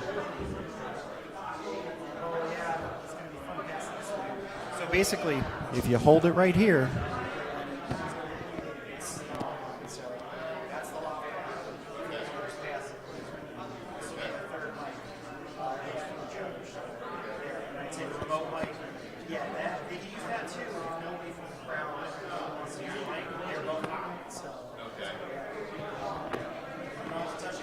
check, check.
Check, check, check, check.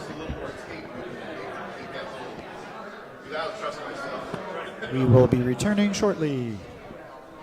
I'm a very clumsy former athlete. There's the mic, right there. Yeah, that's the walking mic. Okay. The other thing, if you want to walk the floor. I was thinking about that, but I have notes. I need the podium for notes. You're fine, you're fine. Yeah. It's like I don't need the. Yeah, but I'm not gonna. Yeah, but you give it to them. Just leave it there, I guess. It's the last three presenters are all coming back So up. Lauren, Buzz, and Christine. Yep. So we got 5 minutes, or she could probably get Does the laptop need to stay here? yeah, because it's running the camera. But you, you can put your papers on top of it, just don't touch it. I can't close it though, correct? No, so you can sleep. I was just thinking it might be nice to just sit once in a while instead of standing the whole time. Yeah. So If you do this, everybody can hear you just fine. down. And it's a really Yeah, I think microphone. that- Just in case.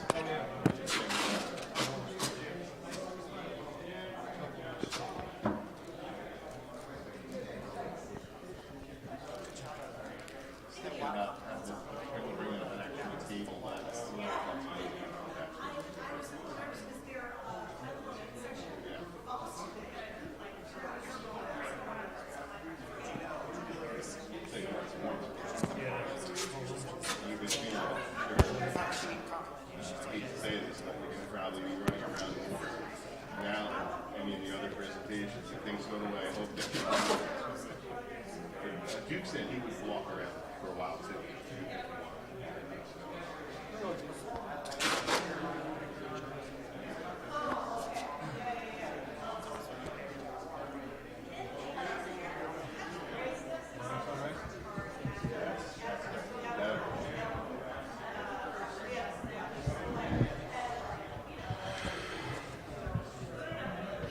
See, this is the one that's really. No. Yep. Yep. Yeah. Yeah. Mm-hmm.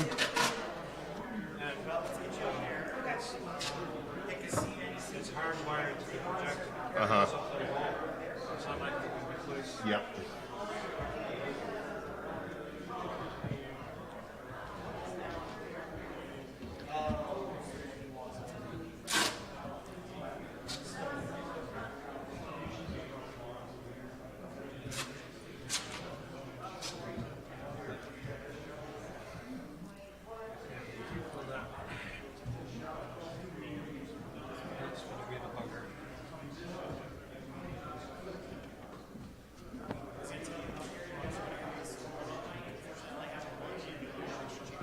if you hold it up to your mouth like a miniature microphone. That's great. So you guys will just pass this between you. Make sure that we're talking so that speak up on stage. Well, I'll get you guys up here. I guess Buzz is coming. We'll go grab him as well. No worries. And when you come around the stairs, just be careful crossing that wire.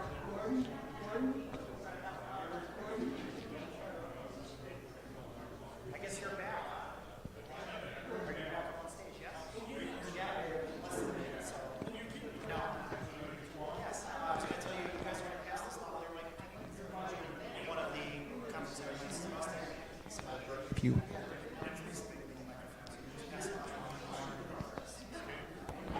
If you want to be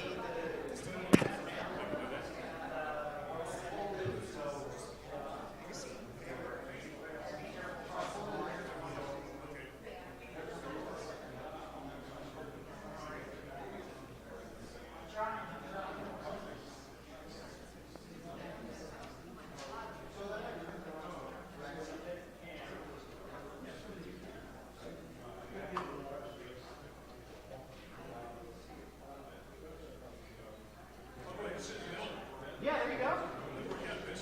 Maybe, yeah, just pass them one side to the other. Do you want stage left or stage right? Yeah, right? Yeah, I gotta ask, right? We're like, whatever, shoes are brown, we're black, it's fine. You know? Yeah. Give you guys a little bit of space. Get her out of the shadow.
Feeling good, yeah? Okay. How long is this scheduled for? Okay. You give me let me know when to wind it down?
Everybody getting ready to start. If you can please grab your seats.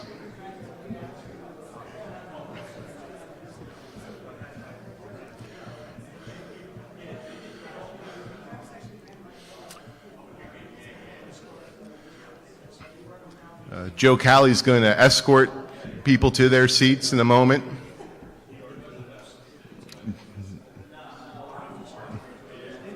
Joe had brought the Italian muscle to the symposium, so everybody please grab your seats.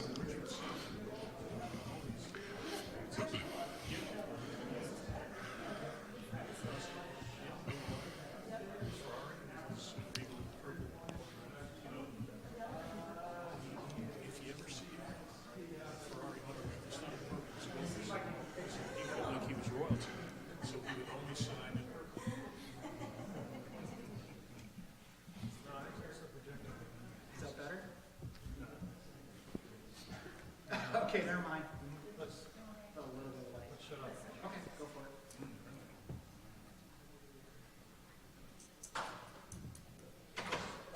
Is it bothering you? Is it bothering you guys, or we'll leave it? It looks bad. So we don't have the remote to project.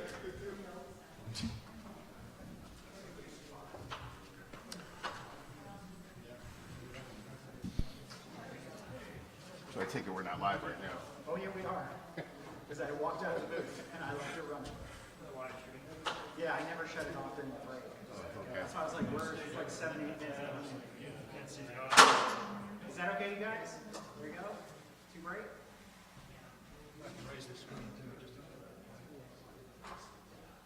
Is that too bright? Are you guys good? I'm good. Okay. Whenever you're ready, go ahead.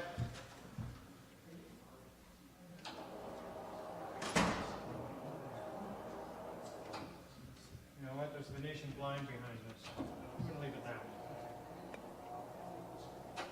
Okay. Thank you. All set? Yep, thanks for helping us get underway. Introduce yourself. Yes, I think real quick, because everybody's been up here before. Good afternoon, everyone. Thanks for sticking around for the final panel roundtable discussion this afternoon. It's 50 years after Title IX, Women in Motorsports. I have 3 panelists that are returning up for encore presentations. They all 3 delivered excellent papers earlier. My name is Dan Simone. I'm currently a project assistant at the New York Historical Society. I'm working on the Women's Sports Foundation collection. And that was one of the reasons I asked our panelists to participate in this panel with me. The United States passed Title IX in 1972. It's defined as the 1972 federal civil rights law that mandated equal resources and opportunities for women, athletes in educational institutions receiving federal funding. And so it's the 50-year anniversary, and there's been a lot of celebrations and commemorations across the country regarding Title IX. So I, based on that and my work with the collection and in the WSF, I thought our symposium would be an excellent opportunity to talk about women in racing on and off the track, talk about the historiography, some of the studies that have been done, some upcoming studies, what studies remain to be explored, and hopefully have a conversation, talk about what has been accomplished both before and after 1972 when Title IX was passed. It's a little trickier for motorsports because it's not unlike traditional stick and ball sports, so to speak.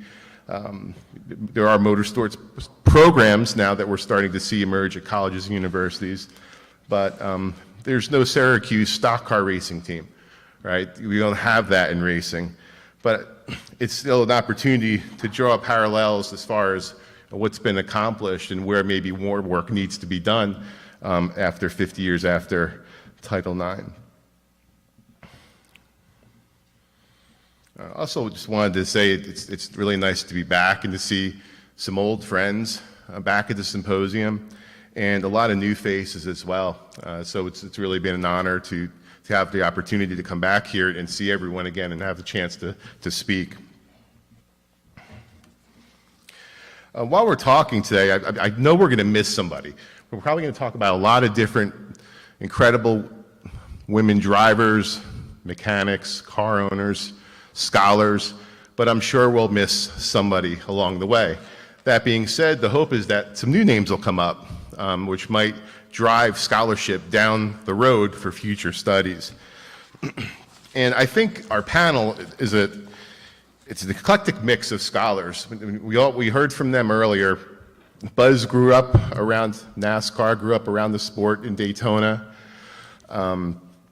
Chris is from Michigan. She worked with the auto industry, with car commercials, and studies autocross, which is a discipline. I think she shed a lot of light on autocross for all of us today. We learned a lot.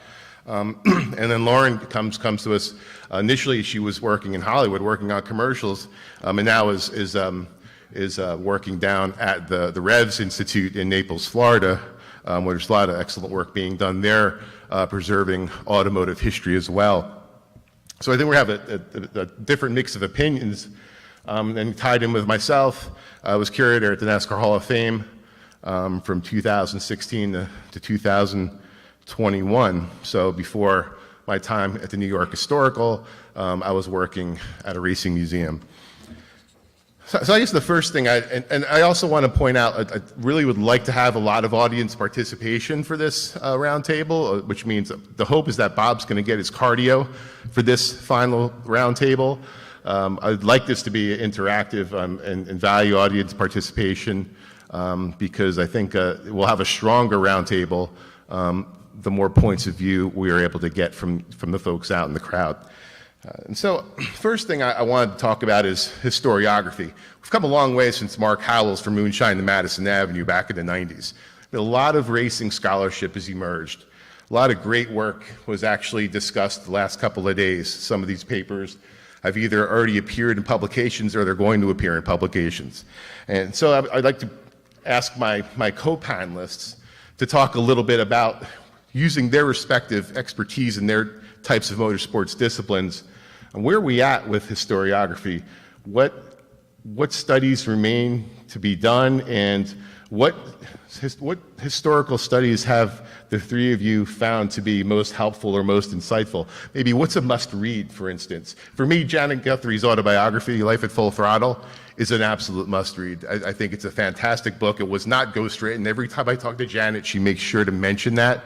Not only is it a great story about her life, she really puts you at Indy in the late 1970s, you can actually feel the culture of being at the track. And so it's a very well written and fantastic book. So for me, that's one must read. But I'm going to pass it over to Lauren, I guess, since she's closest to me. What are some books that you find useful, or studies that you have found useful, and what's missing? Like, as far as your research, what do you wish that might be out there that we could refer to moving on?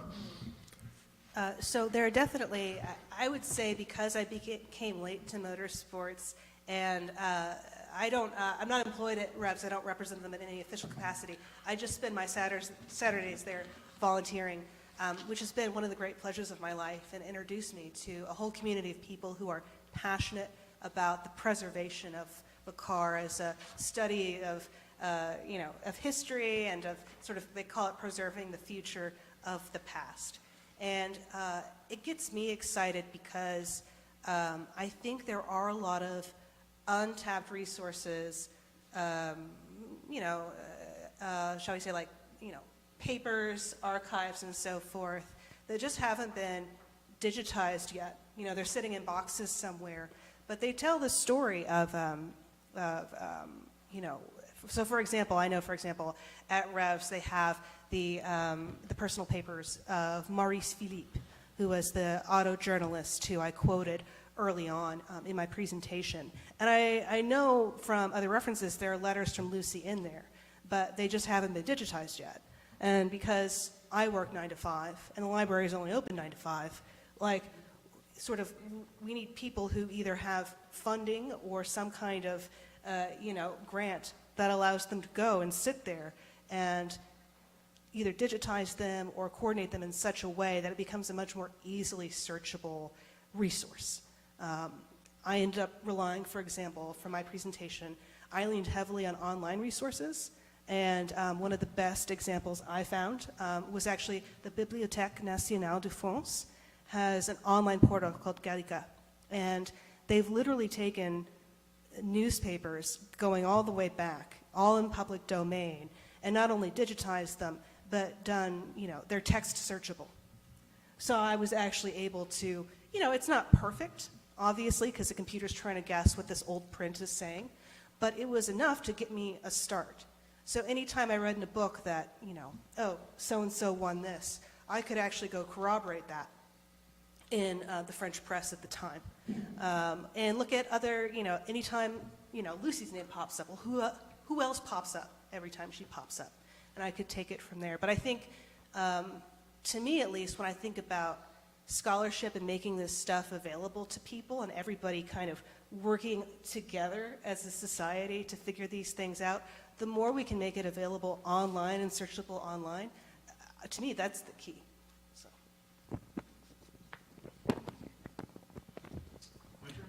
Yeah, Buzz, how about in your case, looking back at some of the, I've seen your collection of primary and secondary sources, and it's pretty incredible. It rivals other libraries in the size of it.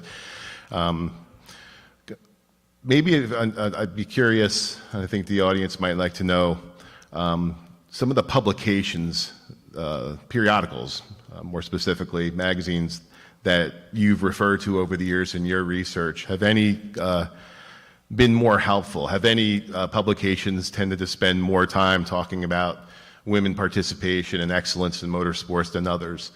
Just some general thoughts on what you found the most useful in your research over the years. Sure.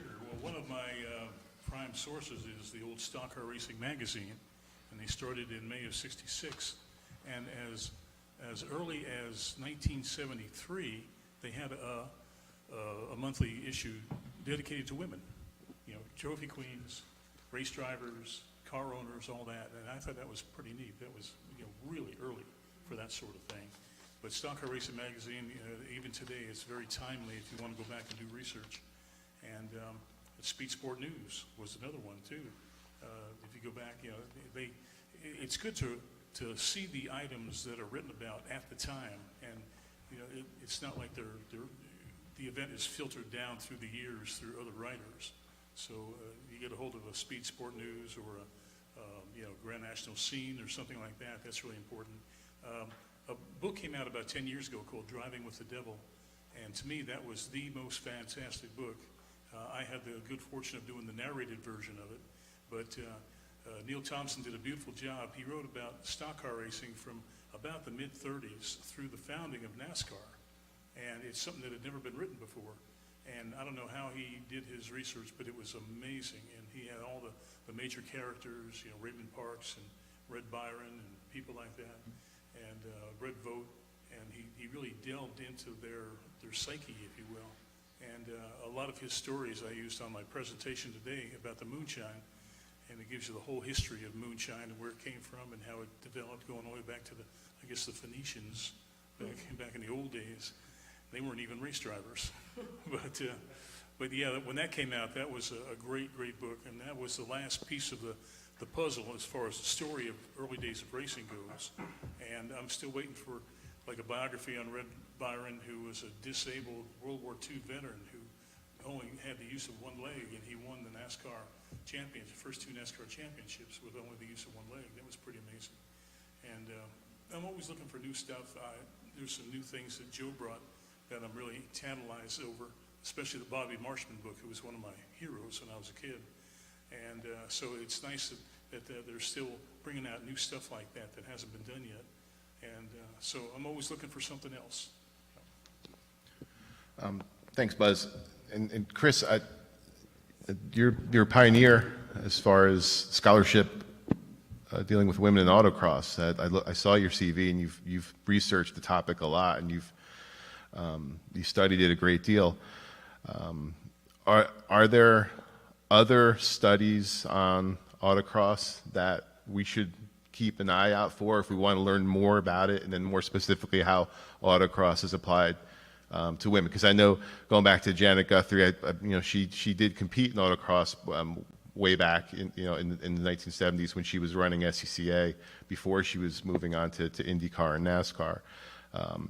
Just talk a little bit about the scholarship as far as autocross, because again, I think it's safe to say some of us we learned a lot from your presentation about the specifics and that type of competition.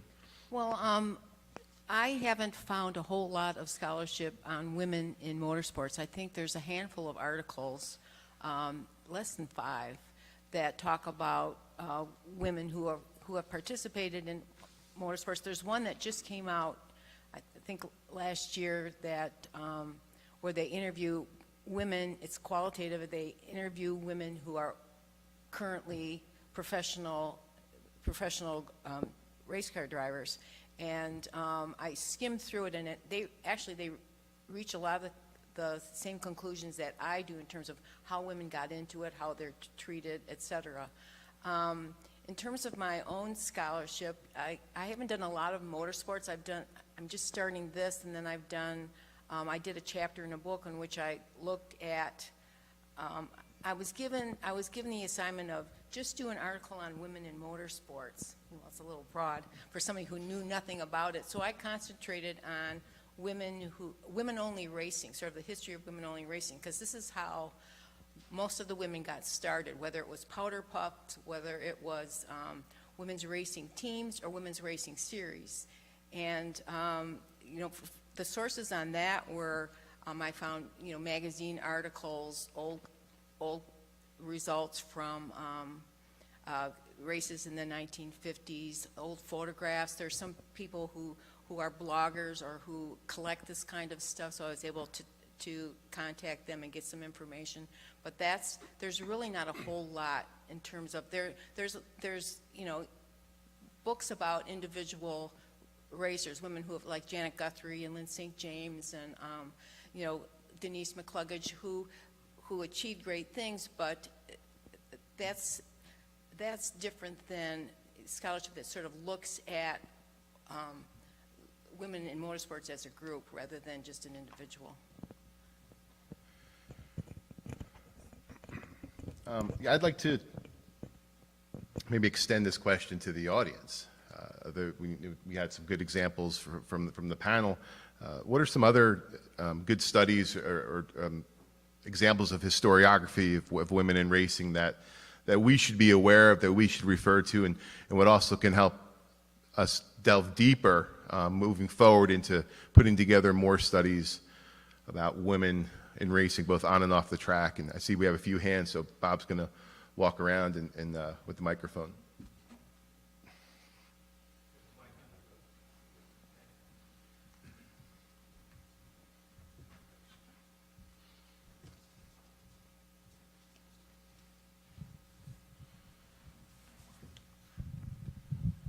One resource that I've discovered of late is the SCCA magazine that comes out. I don't know what it is. It's like bi-monthly, I guess. And it seems like there's a lot of coverage of women in at least grassroots motorsports and through all levels of SCCA competition. There are so many different classes and divisions, but it seems like there's always an emphasis on women who are involved. And typically it's women who are autocrossing or rallying or, it's stories of, here's how she got started and here's what she's doing. And that's a fascinating resource because it's timely, but it's also, it gives you this kind of broad, diverse, really kind of a very wide open look at all the different ways that women can get involved in racing, from timing and scoring at an event, which leads to autocross, which leads to rallying, and the stories are fascinating, and it's a really nice resource. Approach, so most of the drivers are from Europe, but it had some very fascinating stories about some very eclectic characters who were racing back then, female racers, though I don't think they mentioned Schell. Again, going back to that idea that she gets... Oh, she is in there? It's been a while since I read it. It's written by a French author who there's no way I'm going to attempt to pronounce that name.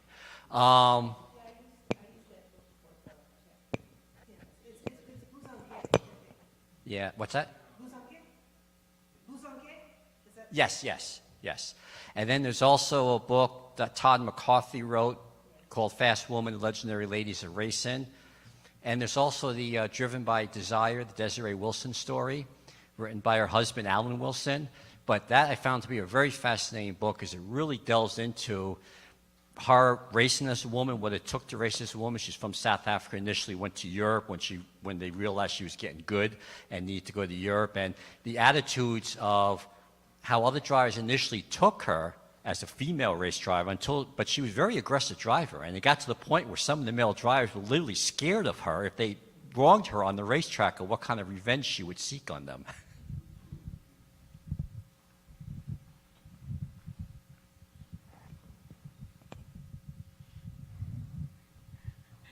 He's mentioned probably about 95% of the books on the historiography list that you can come up with. The problem is, in motorsport in general, there's almost no historiography.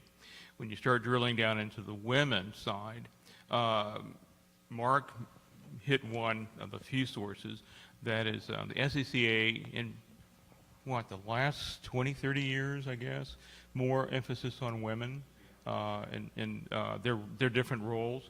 If you go back to Buzz's lane, why aren't there, if I were to, I just did a historiography on the origin of stock car racing, and it could have gone on if I had just taken the whole thing, probably about 500 pages. And most of it's whining about why we don't have certain topics covered. But one of the topics I think that gets overlooked is women roles. We keep talking about in the car, autocross, etc.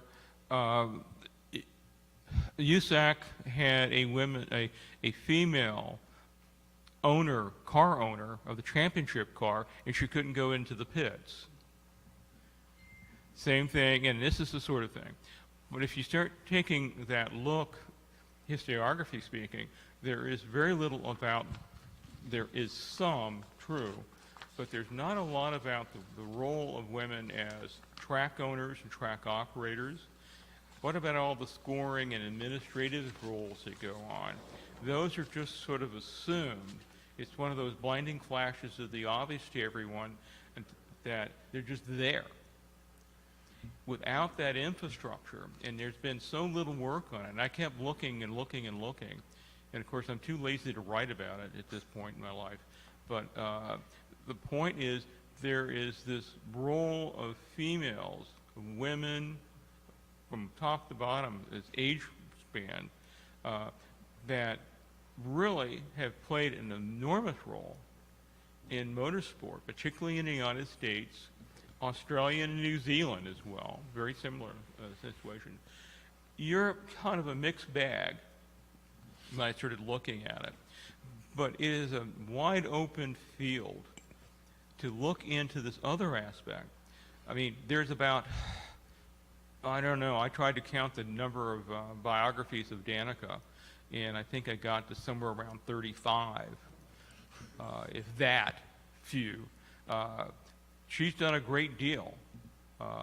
She's probably if you had to do sources, historiography sources, period, as far as academic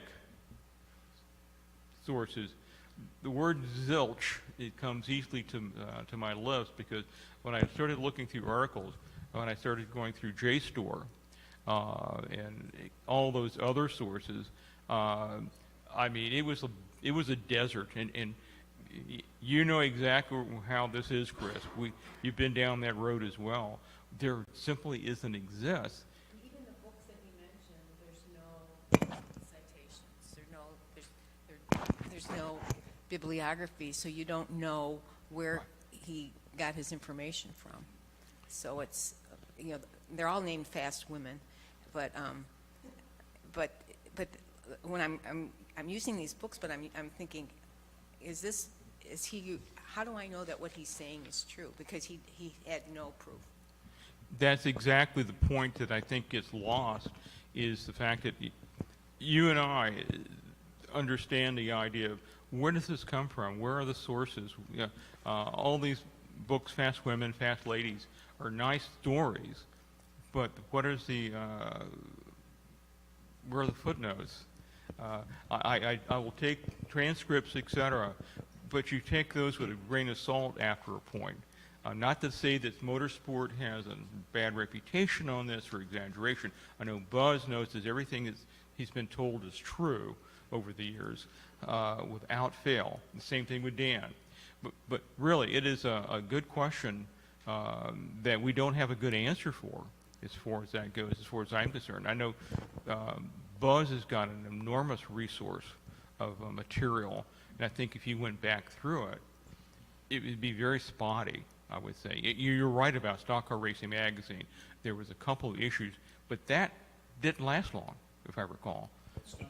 Yeah. Yeah, it came out in '66 and lasted until about, I don't know, probably 2010 maybe? Yeah, it kind of changed hands a couple times, yeah, and the editorial content changed as well. Yes. Well, I was just, that's exactly what I found. Is I'm somewhat new to the research, trying to figure out, looking at Lucy specifically, and really I was looking at these books that focus on women as drivers, and they focus on these hero stories, which are great. And in terms of a filmmaker, great, I can focus on that. But then when I was trying to say, but as you were saying, a lot of the books I found either had no citations at all, or were really kind of a collection that was almost personal, and which are great resources. But then when you're trying to figure out, okay, but where was she on that date? But where did she actually go? What did, who was actually there at that race that day? And specifically, Lucy's work as a team owner in principle, was unprecedented. But there were a lot of women around, but how do we find out where they were at every level? Not just the hero stories, but, taking a look at, say, like what percentage of entrants were women. I couldn't find that. I didn't know. I could kind of guess just from looking at all the names. But I found that either I was looking at books that were kind of stories about women without a lot of citation, or I was looking at books about Delahaye that just left Lucy out. And I don't know why they did. I truly don't. Or they wrongly credited Lori as the owner of the team. Some of that, I think they were repeating received wisdom, which I don't think that's exclusive to motorsports that happens. I worked in Hollywood, It's, it also has a problem with received wisdom being set in concrete sometimes, and you got to go in with a jackhammer and break it, And I think that's what great scholarship can do. But I wanted to emphasize that, of course, there are actually lots of books I can recommend about that time period. But to bring up like current resources for women in driving, I was emailing with Cindy Sisson, who produced an amazing documentary on Betty Skelton, and that was terrific. And she also just was running the Women with Drive Summit that they just had outside of Atlanta, and she sent me some numbers on it. The 2022 summit was sold out with 330 attendees, 87% female, 13% male, with some of the biggest names in motorsports industry, 350 media impressions, not counting social media, 35 sponsors, 27 female drivers, and 16 female-driven cars. And wanted to remind you that 2023 will be happening in Phoenix, November 7 and 8, 2023. But both events like Women with Drive Summit are ways that women contemporarily are trying to connect with each other and put each other at every level of the sport. It's important to have people on the pit wall, in the boardroom, across the board. And there was recently a summit on women in motorsports at the, I've forgotten the name of the place, but a Hall of Fame of some sort, the Automotive Hall of Fame. Thank you. Okay, you were there. I was there online, and that's where we watched the movie. But they talk about Women in Motorsports NA.org, which stands for Women in Motorsports North America, which is, they're trying to make it this portal where any young woman interested in motorsports goes there to learn about what kind of jobs are available. Like, what should I be looking to do if this is something that interests me? Like internships, other examples of women in leadership from right now, contemporary in motorsports. Things like that, sisters doing it for themselves. You know what I mean? That's happening, and that's out there, and it's something, I'd like to talk more about and hear more about. But in terms of, there's that prong, and then the history prong of like an actual scholarly look at how women were participating. I'm just finding those kind of hero stories. I'm not finding a lot of other stuff. So let's do one more from the audience, and then we'll move on. Go ahead, Joe. I'd just like to say, well, two comments. One lack of a proper documentation of women in motorsports certainly is in American oval racing. The reality is that there have been many women who have entered cars, who've, and I mean, one of course the most prominent was, oh boy, gonna blank on the name now, come on. She was the chairman of the Indianapolis Motor Speedway Board, and she... Mary Holman George? Yes, Mary Holman George owned and ran a car for many, many years. So there is that whole history, and there were a lot of women like her who had a role in American oval track racing.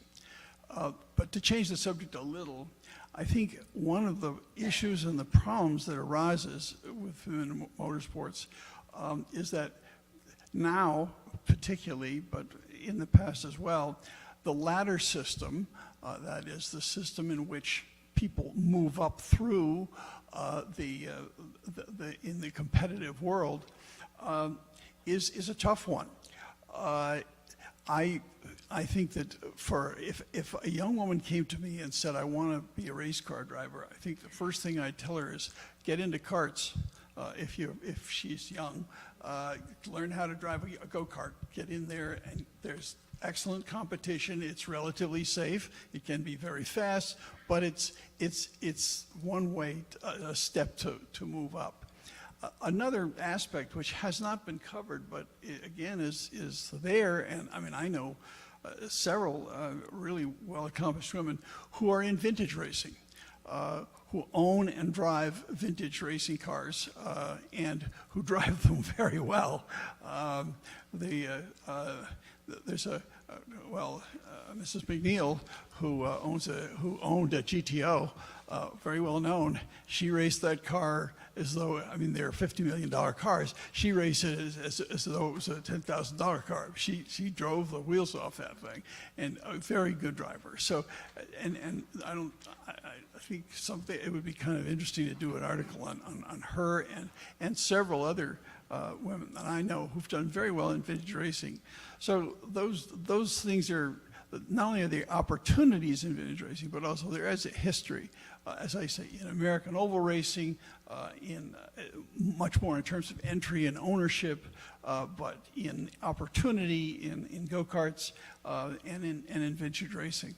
Those are the comments I'd have for both young women and scholars relative to searching for the participation and the importance of women in motorsport. Okay, thank you. Thanks to everyone. And this is exactly why I hesitated to put together pages and pages upon pages of notes and potential topics, because just now I came up with 7 different directions we can take this conversation, and I'm sure there are more. So thanks to everyone. Let's see, where should I start? Okay. Oh, okay. We have online participation as well. All right.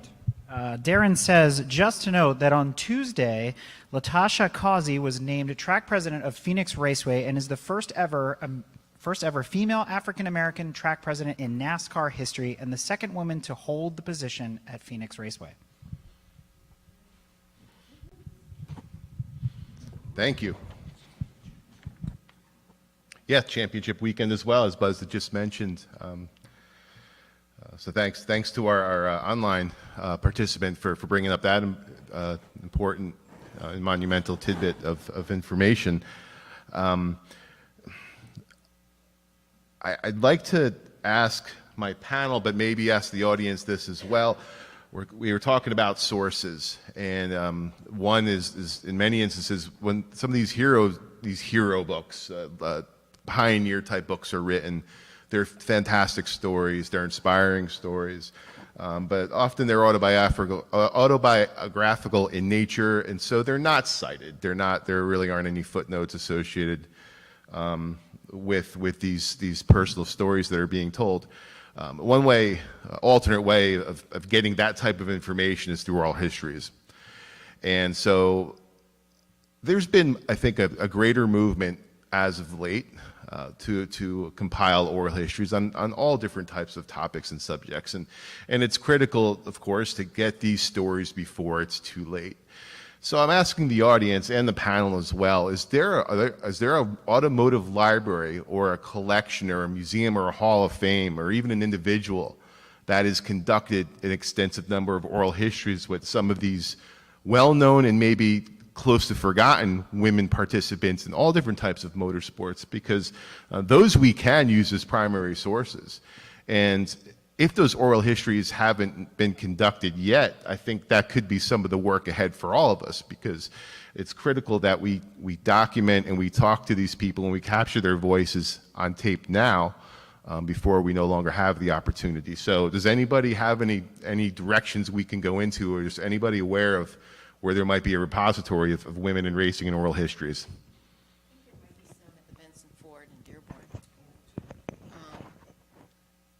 I know they have a lot of oral histories of women in automotive.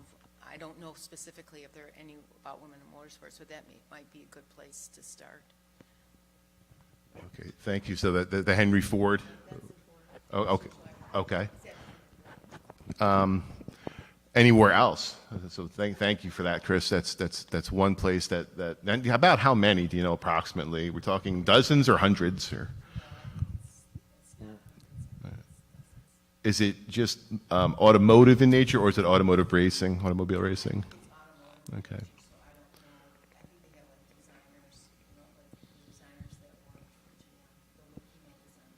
Okay. I just remember when I was doing some research on something else, I remember noting that they had a lot of oral histories with women, but I didn't see exactly what they were about.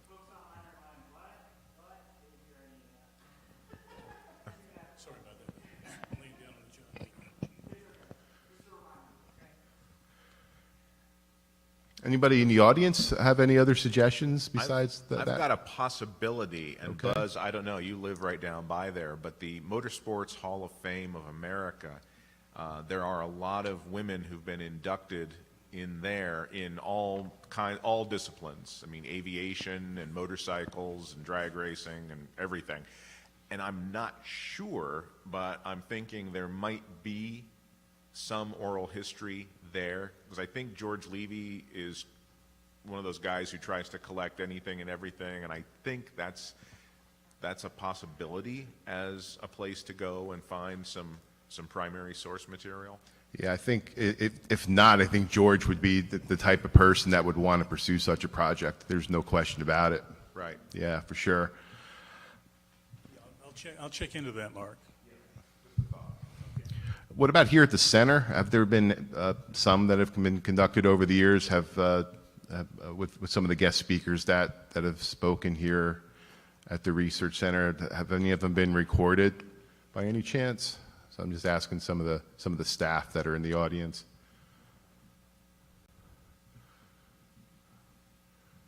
Or even when Lynn St. James was honored last year, was her speech captured? That's.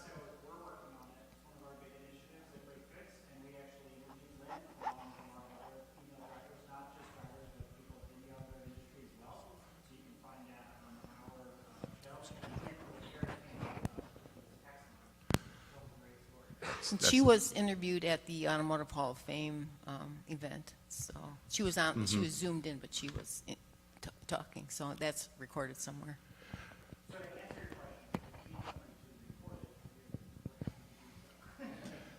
I think. Thank you. And with Lynn, I guess her autobiography from a racing standpoint. Correct me if I'm wrong. I think it came out almost 20 years ago. Is that about right? Just the nod from the audience. I think there's a whole second volume now that she's going to need to put together regarding the work that she's done since she hung up her helmet. I mean, it's just really been incredible, and it's ongoing as recently as the event that took place just a couple of weeks ago. It's in Lynn's case, you have that biographical story that's already been published. We can look at racing in the 80s and 90s through that lens, through her lens. But now, if she decides to, or if she continues to give interviews, can now look at historiography-wise, what she's been able to accomplish off the track ever since she retired as a racer. And Mike has a hand up. Yeah. Go ahead, Mike. Yeah, just to go back to the original question of where are some of the repositories and such, just thinking about one of yesterday's presentations, podcasting came to mind. So just a cursory search online of women in motorsport podcasts, a number of different ones come up. One on Spotify, Females in Motorsport. There's one on Amazon that has over 50 some odd episodes called Women Shifting Gears with Amanda Busick. Apologies, I probably butchered that name. There's also on Audible, Women in Jaguar Motorsports. So they're out there. I think just need to get a little bit more creative on how we try and get these firsthand accounts. Yeah, but the technology that we have now is allowing us to conduct them a lot more frequently and easily and more accessible. As you'd mentioned with podcasts, they do not have to be transcribed. That's always been one of the big challenges. It's great to capture the voices on tape, but it's tedious to go back and listen, and it's even more tedious to transcribe. And so that's a good example of how that information now is more readily available because of podcasts. Familiar with a little bit of what Mike had mentioned, but I think I go back to what Don had said about sources. What are the nature of the podcasts? Are these how such and such, how one finished at such and such race, for instance, or what was the finishing order, or how they became involved in racing and in their sponsorship? But are there deeper historical questions being asked by the interviewers? Different questions, looking at women in racing through social lenses, through cultural lenses, some of the other factors that might have been involved. And are they limited just to racers too and to car owners? Don mentioned spotters. I believe it was Don who mentioned spotters a little while ago. I'm sorry, not spotters, timers, scoring and timing. Buzz, and this is one of the ideas that I jotted down. In the early days of NASCAR, racing wives, the NASCAR wives were keeping score in many instances, weren't they? Yeah, Lee Petty's wife especially. And there's been a little, Lee Petty's wife especially, Elizabeth, and there's always been speculation that she might have got a little creative with her pencil. It's hard to say. I don't know if that's ever been substantiated or not, but anyway, it was a whole different system back in those days. It was kind of loosey-goosey. See, right there, I mean, that's loaded, what you just mentioned. There's no way to substantiate it, but the fact that you mentioned it has to make us think a little bit more deeply about some of the race wins. Before it's computer timing and scoring, if spouses are doing the scoring, and that there's no real policing going on in the early days, that's something that we might not be able to ever answer, but it's something to think about. Oh yeah, it's definitely something to think about. Have you thought about considering some advertising, like soliciting for input, like in a national publication like Haggerty, for instance, or Hemmings Motor News, or the SCCA magazine? Just a thought. I think if I was, or if one was to pursue an extensive project, those would definitely be publications worth reaching out to. Of course, funding, and then that's, funding drives motorsports, both on the track and off the track. And so, of course, that's a factor too. If there's a company or corporation or an individual that's looking to fund or donate towards a project such as a women in racing oral history project, that would be fantastic. Something I would certainly be interested in pursuing, and I think I wouldn't be the only one in this room that would be interested in if they had the opportunity and the resources and the time to compile an extensive oral history project with women, and maybe using some of those publications as potential resources or even arenas for publication. That's, certainly that would be terrific, something to keep in mind. Talking about scorers, don't forget Judy Stropus, who's well known here and who is very famous as a scorer by hand for endurance racing. Yeah, Judy was just elected to the Motorsports Hall of Fame of America. She went in last year. Yeah, but what about Darrell Waltrip's wife, Stevie? Yeah, that's a really neat deal. She was considered the car owner, and she was always the scorer too. But up until about the mid-'70s, women were not allowed in the pits, and she's the one who really went to bat and said, "Wait a minute, I'm the car owner. I should be involved in the pits." And she's the one who really broke that gender barrier. So you got to give her a lot of credit. About how much time do we have remaining, Bob? Okay, thank you. Okay, thank you.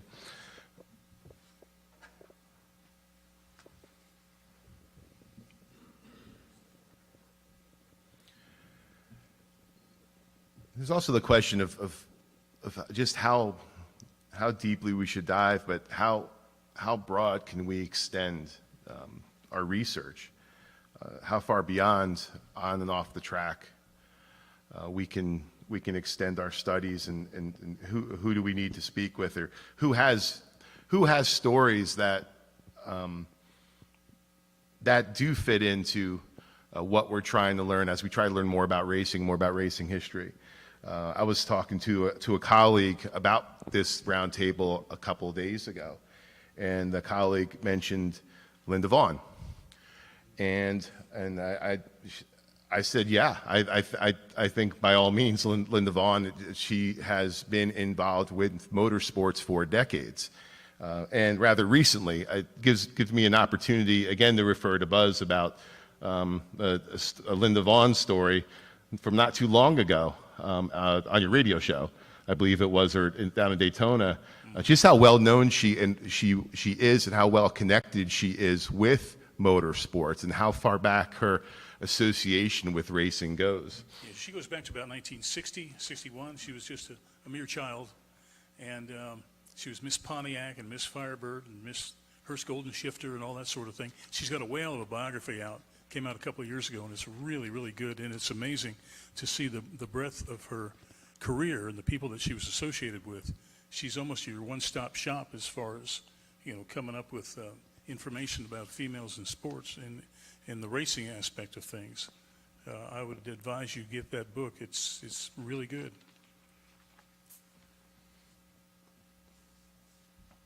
I asked my other two co-panelists, are there any examples of women not maybe involved in racing or engineering or ownership, but still have a story to tell that we might learn racing history through their stories?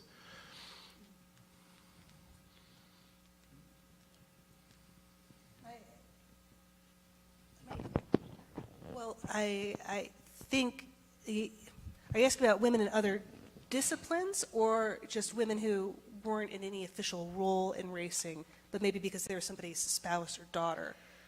Is that what you mean? Yeah, and I was getting towards that too. I've found in my research over the years, and I'm curious if it's applied to my co-panelists and to the crowd too, that in many instances it's spouses that are the keepers of the history. The scrapbooks, in many instances it's the spouses that kept the scrapbooks over the years. When Buzz and I were working at the NASCAR Hall of Fame and it was time to select artifacts for the induction exhibits, in many cases, it was not the inductee that we met with, it was the spouse. It was the wife who helped us select the artifacts.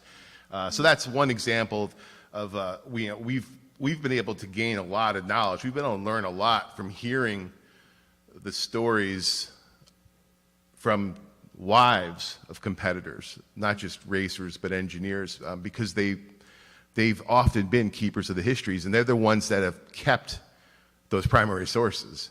A great example is Francis Flock kept an incredible collection of newspaper clippings from the 40s and 50s.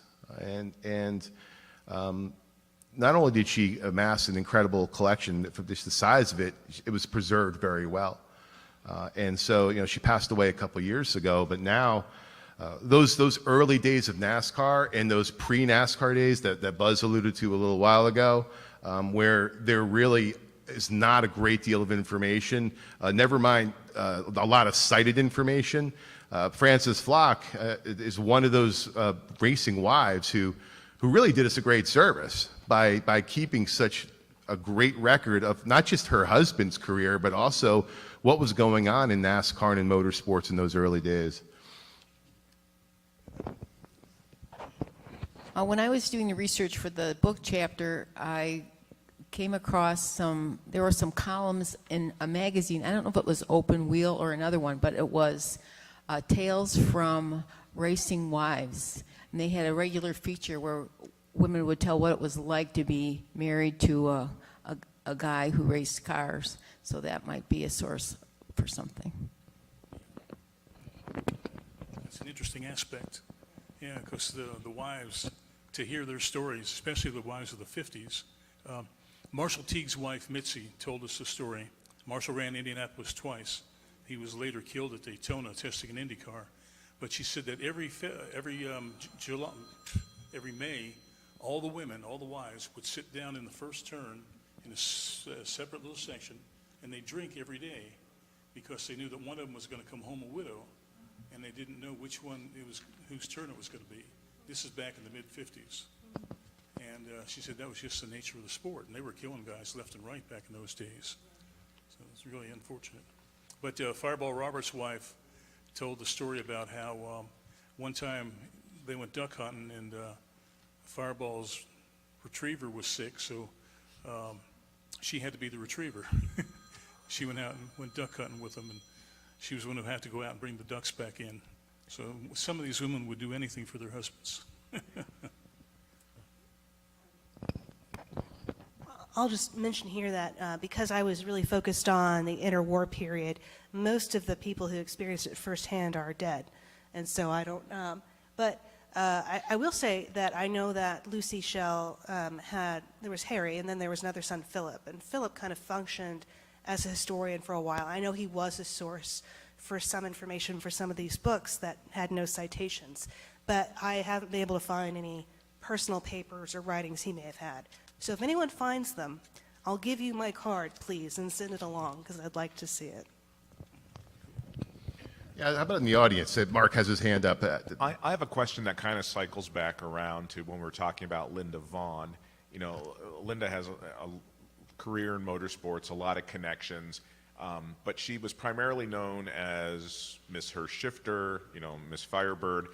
I'm wondering about that aspect of women in motorsports. You know, the trophy queen kind of a model. You know, the Union 76 race stoppers, Miss Winston. You know, Miss Sprint Cup. You know, all of that whole lineage who worked as corporate spokespeople and sort of a trophy queen. You know, I remember Miss Winston going around working on teams, and she'd come to the hauler with a big duffel bag full of Winston products, and she'd stop and she'd say, "What do you want?" And I didn't smoke or anything, but guys on the team would say, "I need a sleeve of chew, you know, or snuff, and I need a pack of cigarettes." But then, so they were marketing the product, but then they would also stop and they'd talk and they'd ask questions about how's the team, you know, any newsworthy material that you want us to know about. But then on Sunday they'd stand there and smile and, you know, hug the driver, and there's that kind of liminal space of, you know, that trophy queen, beauty queen, whatever you want to call them, but then they also have that corporate connection. And I'm just wondering if Unical would have records, if Winston has records, or R.J. Reynolds, you know, if you could go back and look at that in terms of that aspect of women in motorsports. It's not competition, but it is still marketing and publicity and media relations, which is that's what keeps the wheels turning. You know, so that's right. Just a thought, but.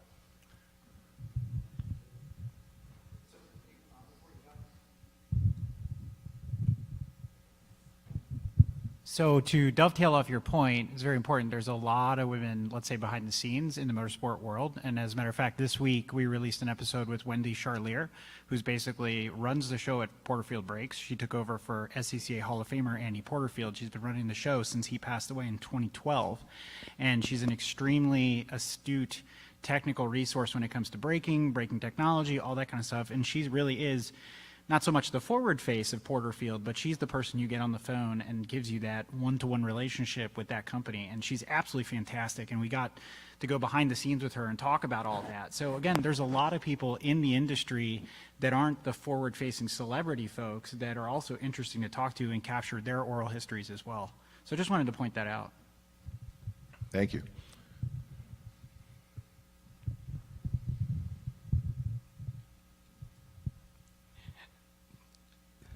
Mark kind of stole some of what I was going to say, but basically, to answer your question, one of the things that I would suggest, you almost have to do a mind sweep. You basically have to go back to zero. If you want to really find out the role of women in motorsport, you know, autocross, basically, and drag racing seem to be the two they've really excelled at. Sylvia Wilkinson's book, start looking at authors, Elizabeth Hayworth, and on and on and on. I would suggest, if I had a grad student who had, and I had the funding, would basically clear the deck, go back to zero, and start looking at these various components, and then set up these categories, the off-track, on-track. Mark hit one that I think has been well overlooked and ignored, is that corporate piece, particularly with that relationship. Start looking at those things. It's too much for a person, but until you start breaking down the various categories in which to begin your research, and maybe combine a few of them. But it's there. I know finding about somebody like Lucy O'Reilly Schell is not so different than so-and-so and so-and-so and so-and-so. And as Buzz points out, there's resources that we don't know about in some cases because nobody ever looks there. The Appalachian State University Belk Laboratory, library, has got, Suzanne Wise's collection of stuff. There's all kinds, not just stock car racing, I found out. A lot of stuff.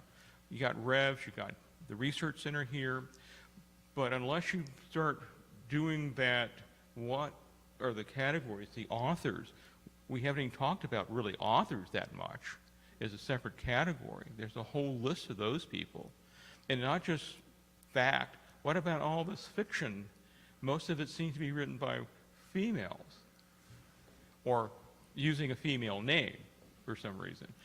So there's a lot of places that, I mean, this is it's almost overwhelming, to be perfectly honest, when you start digging it back. And here it is 50 years later, and we still are asking all these basic research questions about where it's coming from. So, anyway. But that's true in anything that has to do with women in automobiles. There has been basically nothing written.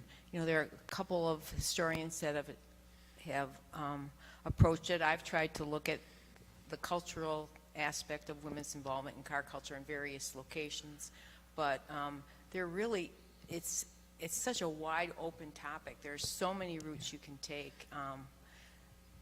There just aren't enough people interested in writing it. So I'm trying to do my best, but I'm not getting any younger. So yeah, I like, it's just not motorsports. It's women in automotive history in total. Yeah, it is,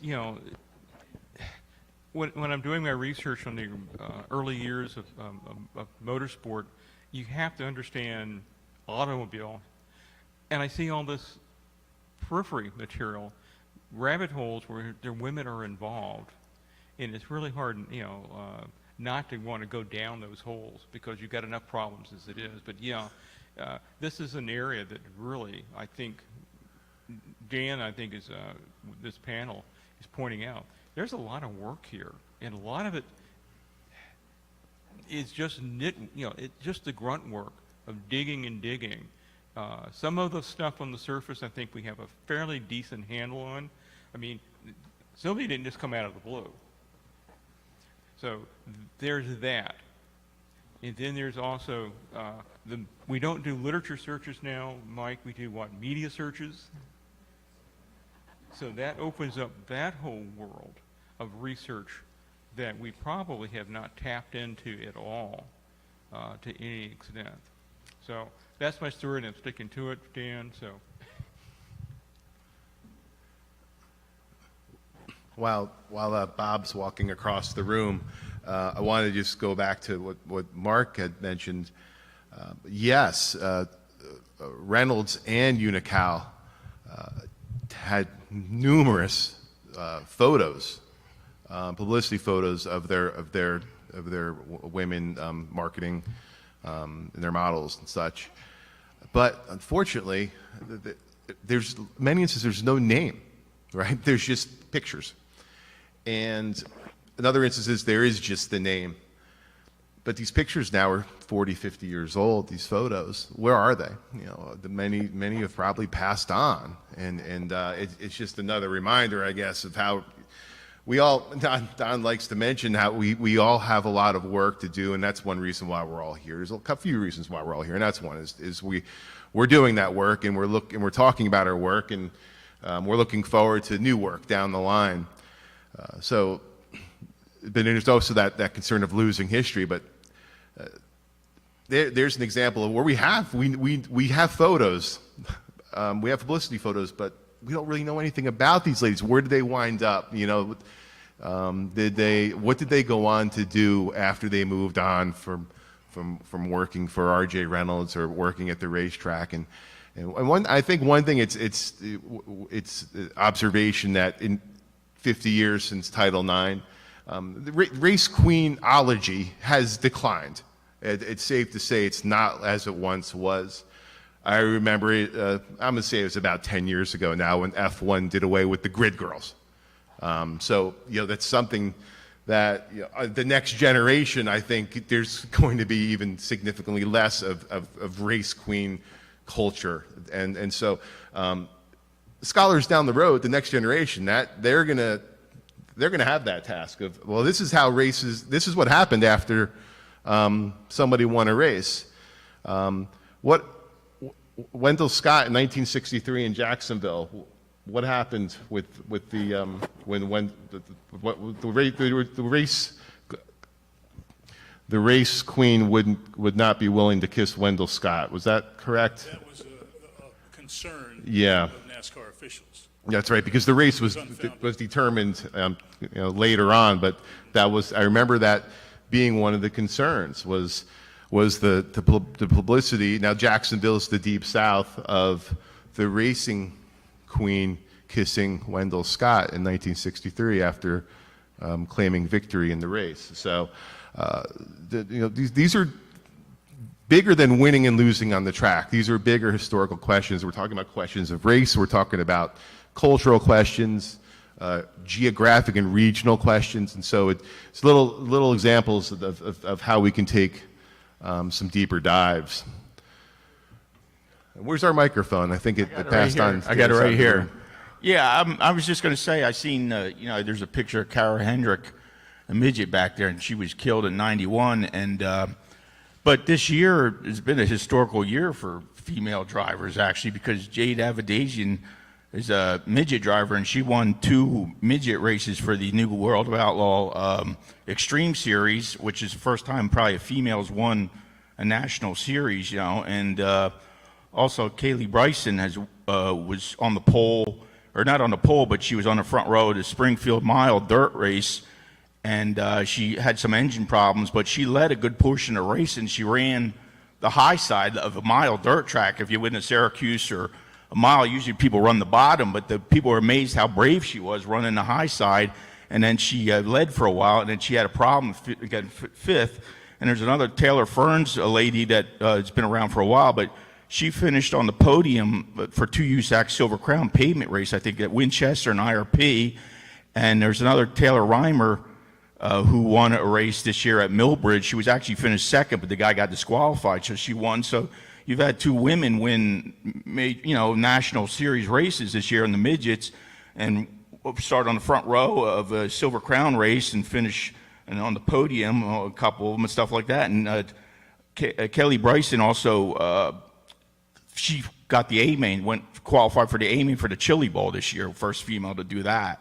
And Taylor Reimer and Bryson also started on front row the Turkey Night Grand Prix last year for the midgets, a big race for that. So we've had a lot of, pretty famous, big races and things with the short track, with the sprint cars and all that, and midgets, or with the midgets actually, and the Silver Crown cars, and a lot of them are pretty young, so they might have a potential to move up. I mean, Tony Stewart and Jeff Gord and Christopher Bell and Kyle Larson did pretty good from midgets and stuff, and so did AJ Foyt and Mario Andretti, right? So, there's a shot. You're young and look like they're pretty talented. So, so this year was a pretty good year for the female drivers and on the short tracks. Yeah, see, this is when I started our conversation, I knew there were going to be some names we were going to forget to mention, but I also knew there were going to be some other names that maybe some of us have heard for the first time.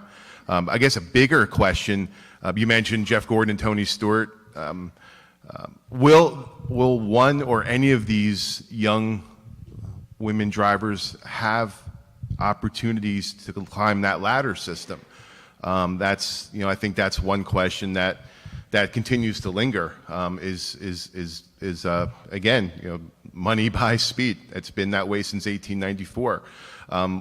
Will significant corporate sponsorship step up and promote and sponsor maybe one of the ladies that you had just mentioned, or some of the others that are excelling in some of the lower divisions of motorsports?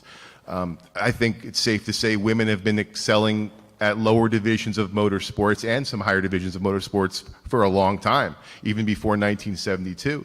But and it's not just for women. Of course, there are men drivers too that fail to get sponsorship opportunities, and their careers kind of, they stall. But for women, there really have not been a lot of instances where they've had that full backing.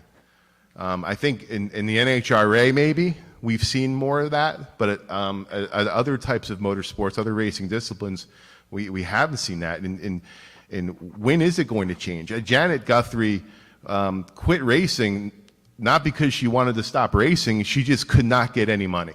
And she said, I hated to have to stop doing it, but I couldn't do it because nobody was willing to help me in the early 80s. So, and that was 40 years ago, a little over 40 years ago, and here we are now. We have all these terrific talent in all different types of racing, and there's movements, Lynn St. James, and some of the other initiatives that are taking place, not just in the U.S., but across the world. Why is it still taking a long time? And that was kind of how I wanted to wind this down as we get closer to our limit today. Is just having a little bit of, there was a little bit of a conversation in 2017 here at the symposium, which is part of the reason why I wanted to have this conversation too. And I think, Don, you might remember that. Pat Young was on stage as well. And it kind of planted that thought in my head. What's it going to take as we move forward, looking at the next 50 years, for that breakout, that big breakthrough? We've seen it in the NHRA, we've seen it in land speed records, we've seen it in other types of racing, but what about in NASCAR? What about in IndyCar? What about in F1? What about in World of Outlaws? And of course, I'm going to miss an example of one. But why isn't it happening, and when will it happen? Yeah, I'd like to go back. It's been mentioned a couple times. I know Lauren mentioned it. I know Don mentioned it, about books being written and then not being adequately footnoted to be able to retrace the steps of the author of that book. But I recall several years ago when Beverly Ray Kime, the author, passed away, they were looking for some place that would accept her notes so that would not be lost. And nobody wants it. And I think that's wrong, because somebody's already done all the hard work. Somebody's done the legwork. Somebody's found that obscure source that the rest of us have no idea of. So I would plead with all of you here that have written something, that have file cabinets or digital files these days full of information, that you make an accommodation for that to go somewhere upon your demise so that it can be preserved. I'll just plug and say, talk to your estate planning attorney, because you can absolutely put, I'm not a lawyer, but I'm just related to a ton of lawyers.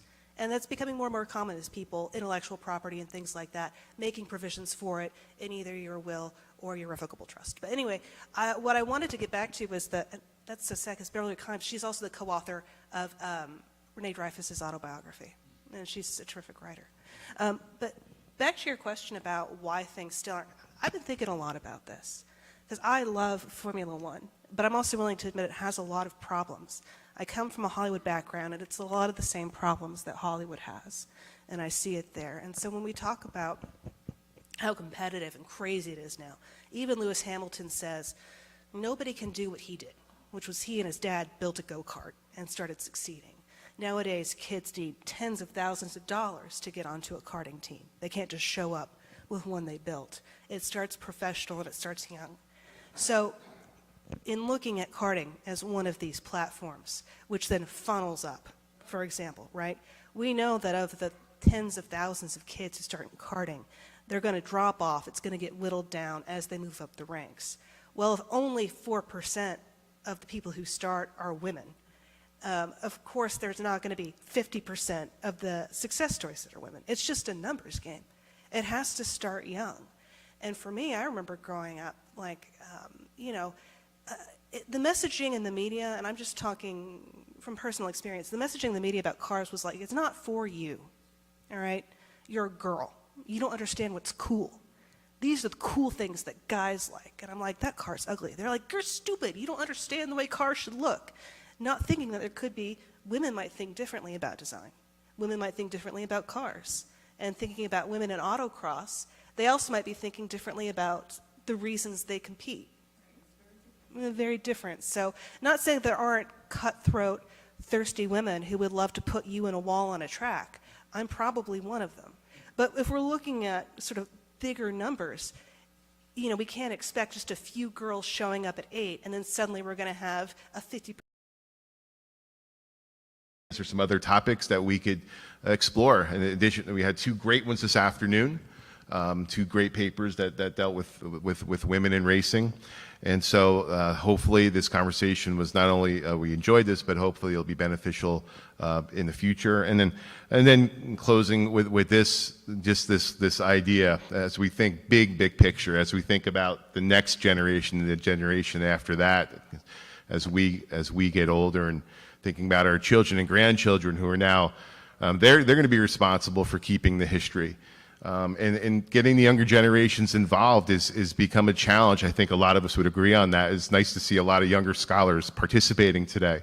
But how does International Motor Racing Research Center and Women's Motorsports Hall of Fame sound, say maybe in 2042? Maybe this would be the place that, now, most halls of fame honor both men and women, but the Women's Basketball Hall of Fame in Knoxville, Tennessee is one of the most amazing halls of fame I've ever been to. It was incredible. So I think that's really, someday, if there is a standalone women's motorsport or International Women's Motorsports Hall of Fame, that would be pretty cool. And so I'm going to close with that, and I want to thank everybody for their participation, not just for the panel, but for the entire event. So thanks to everyone.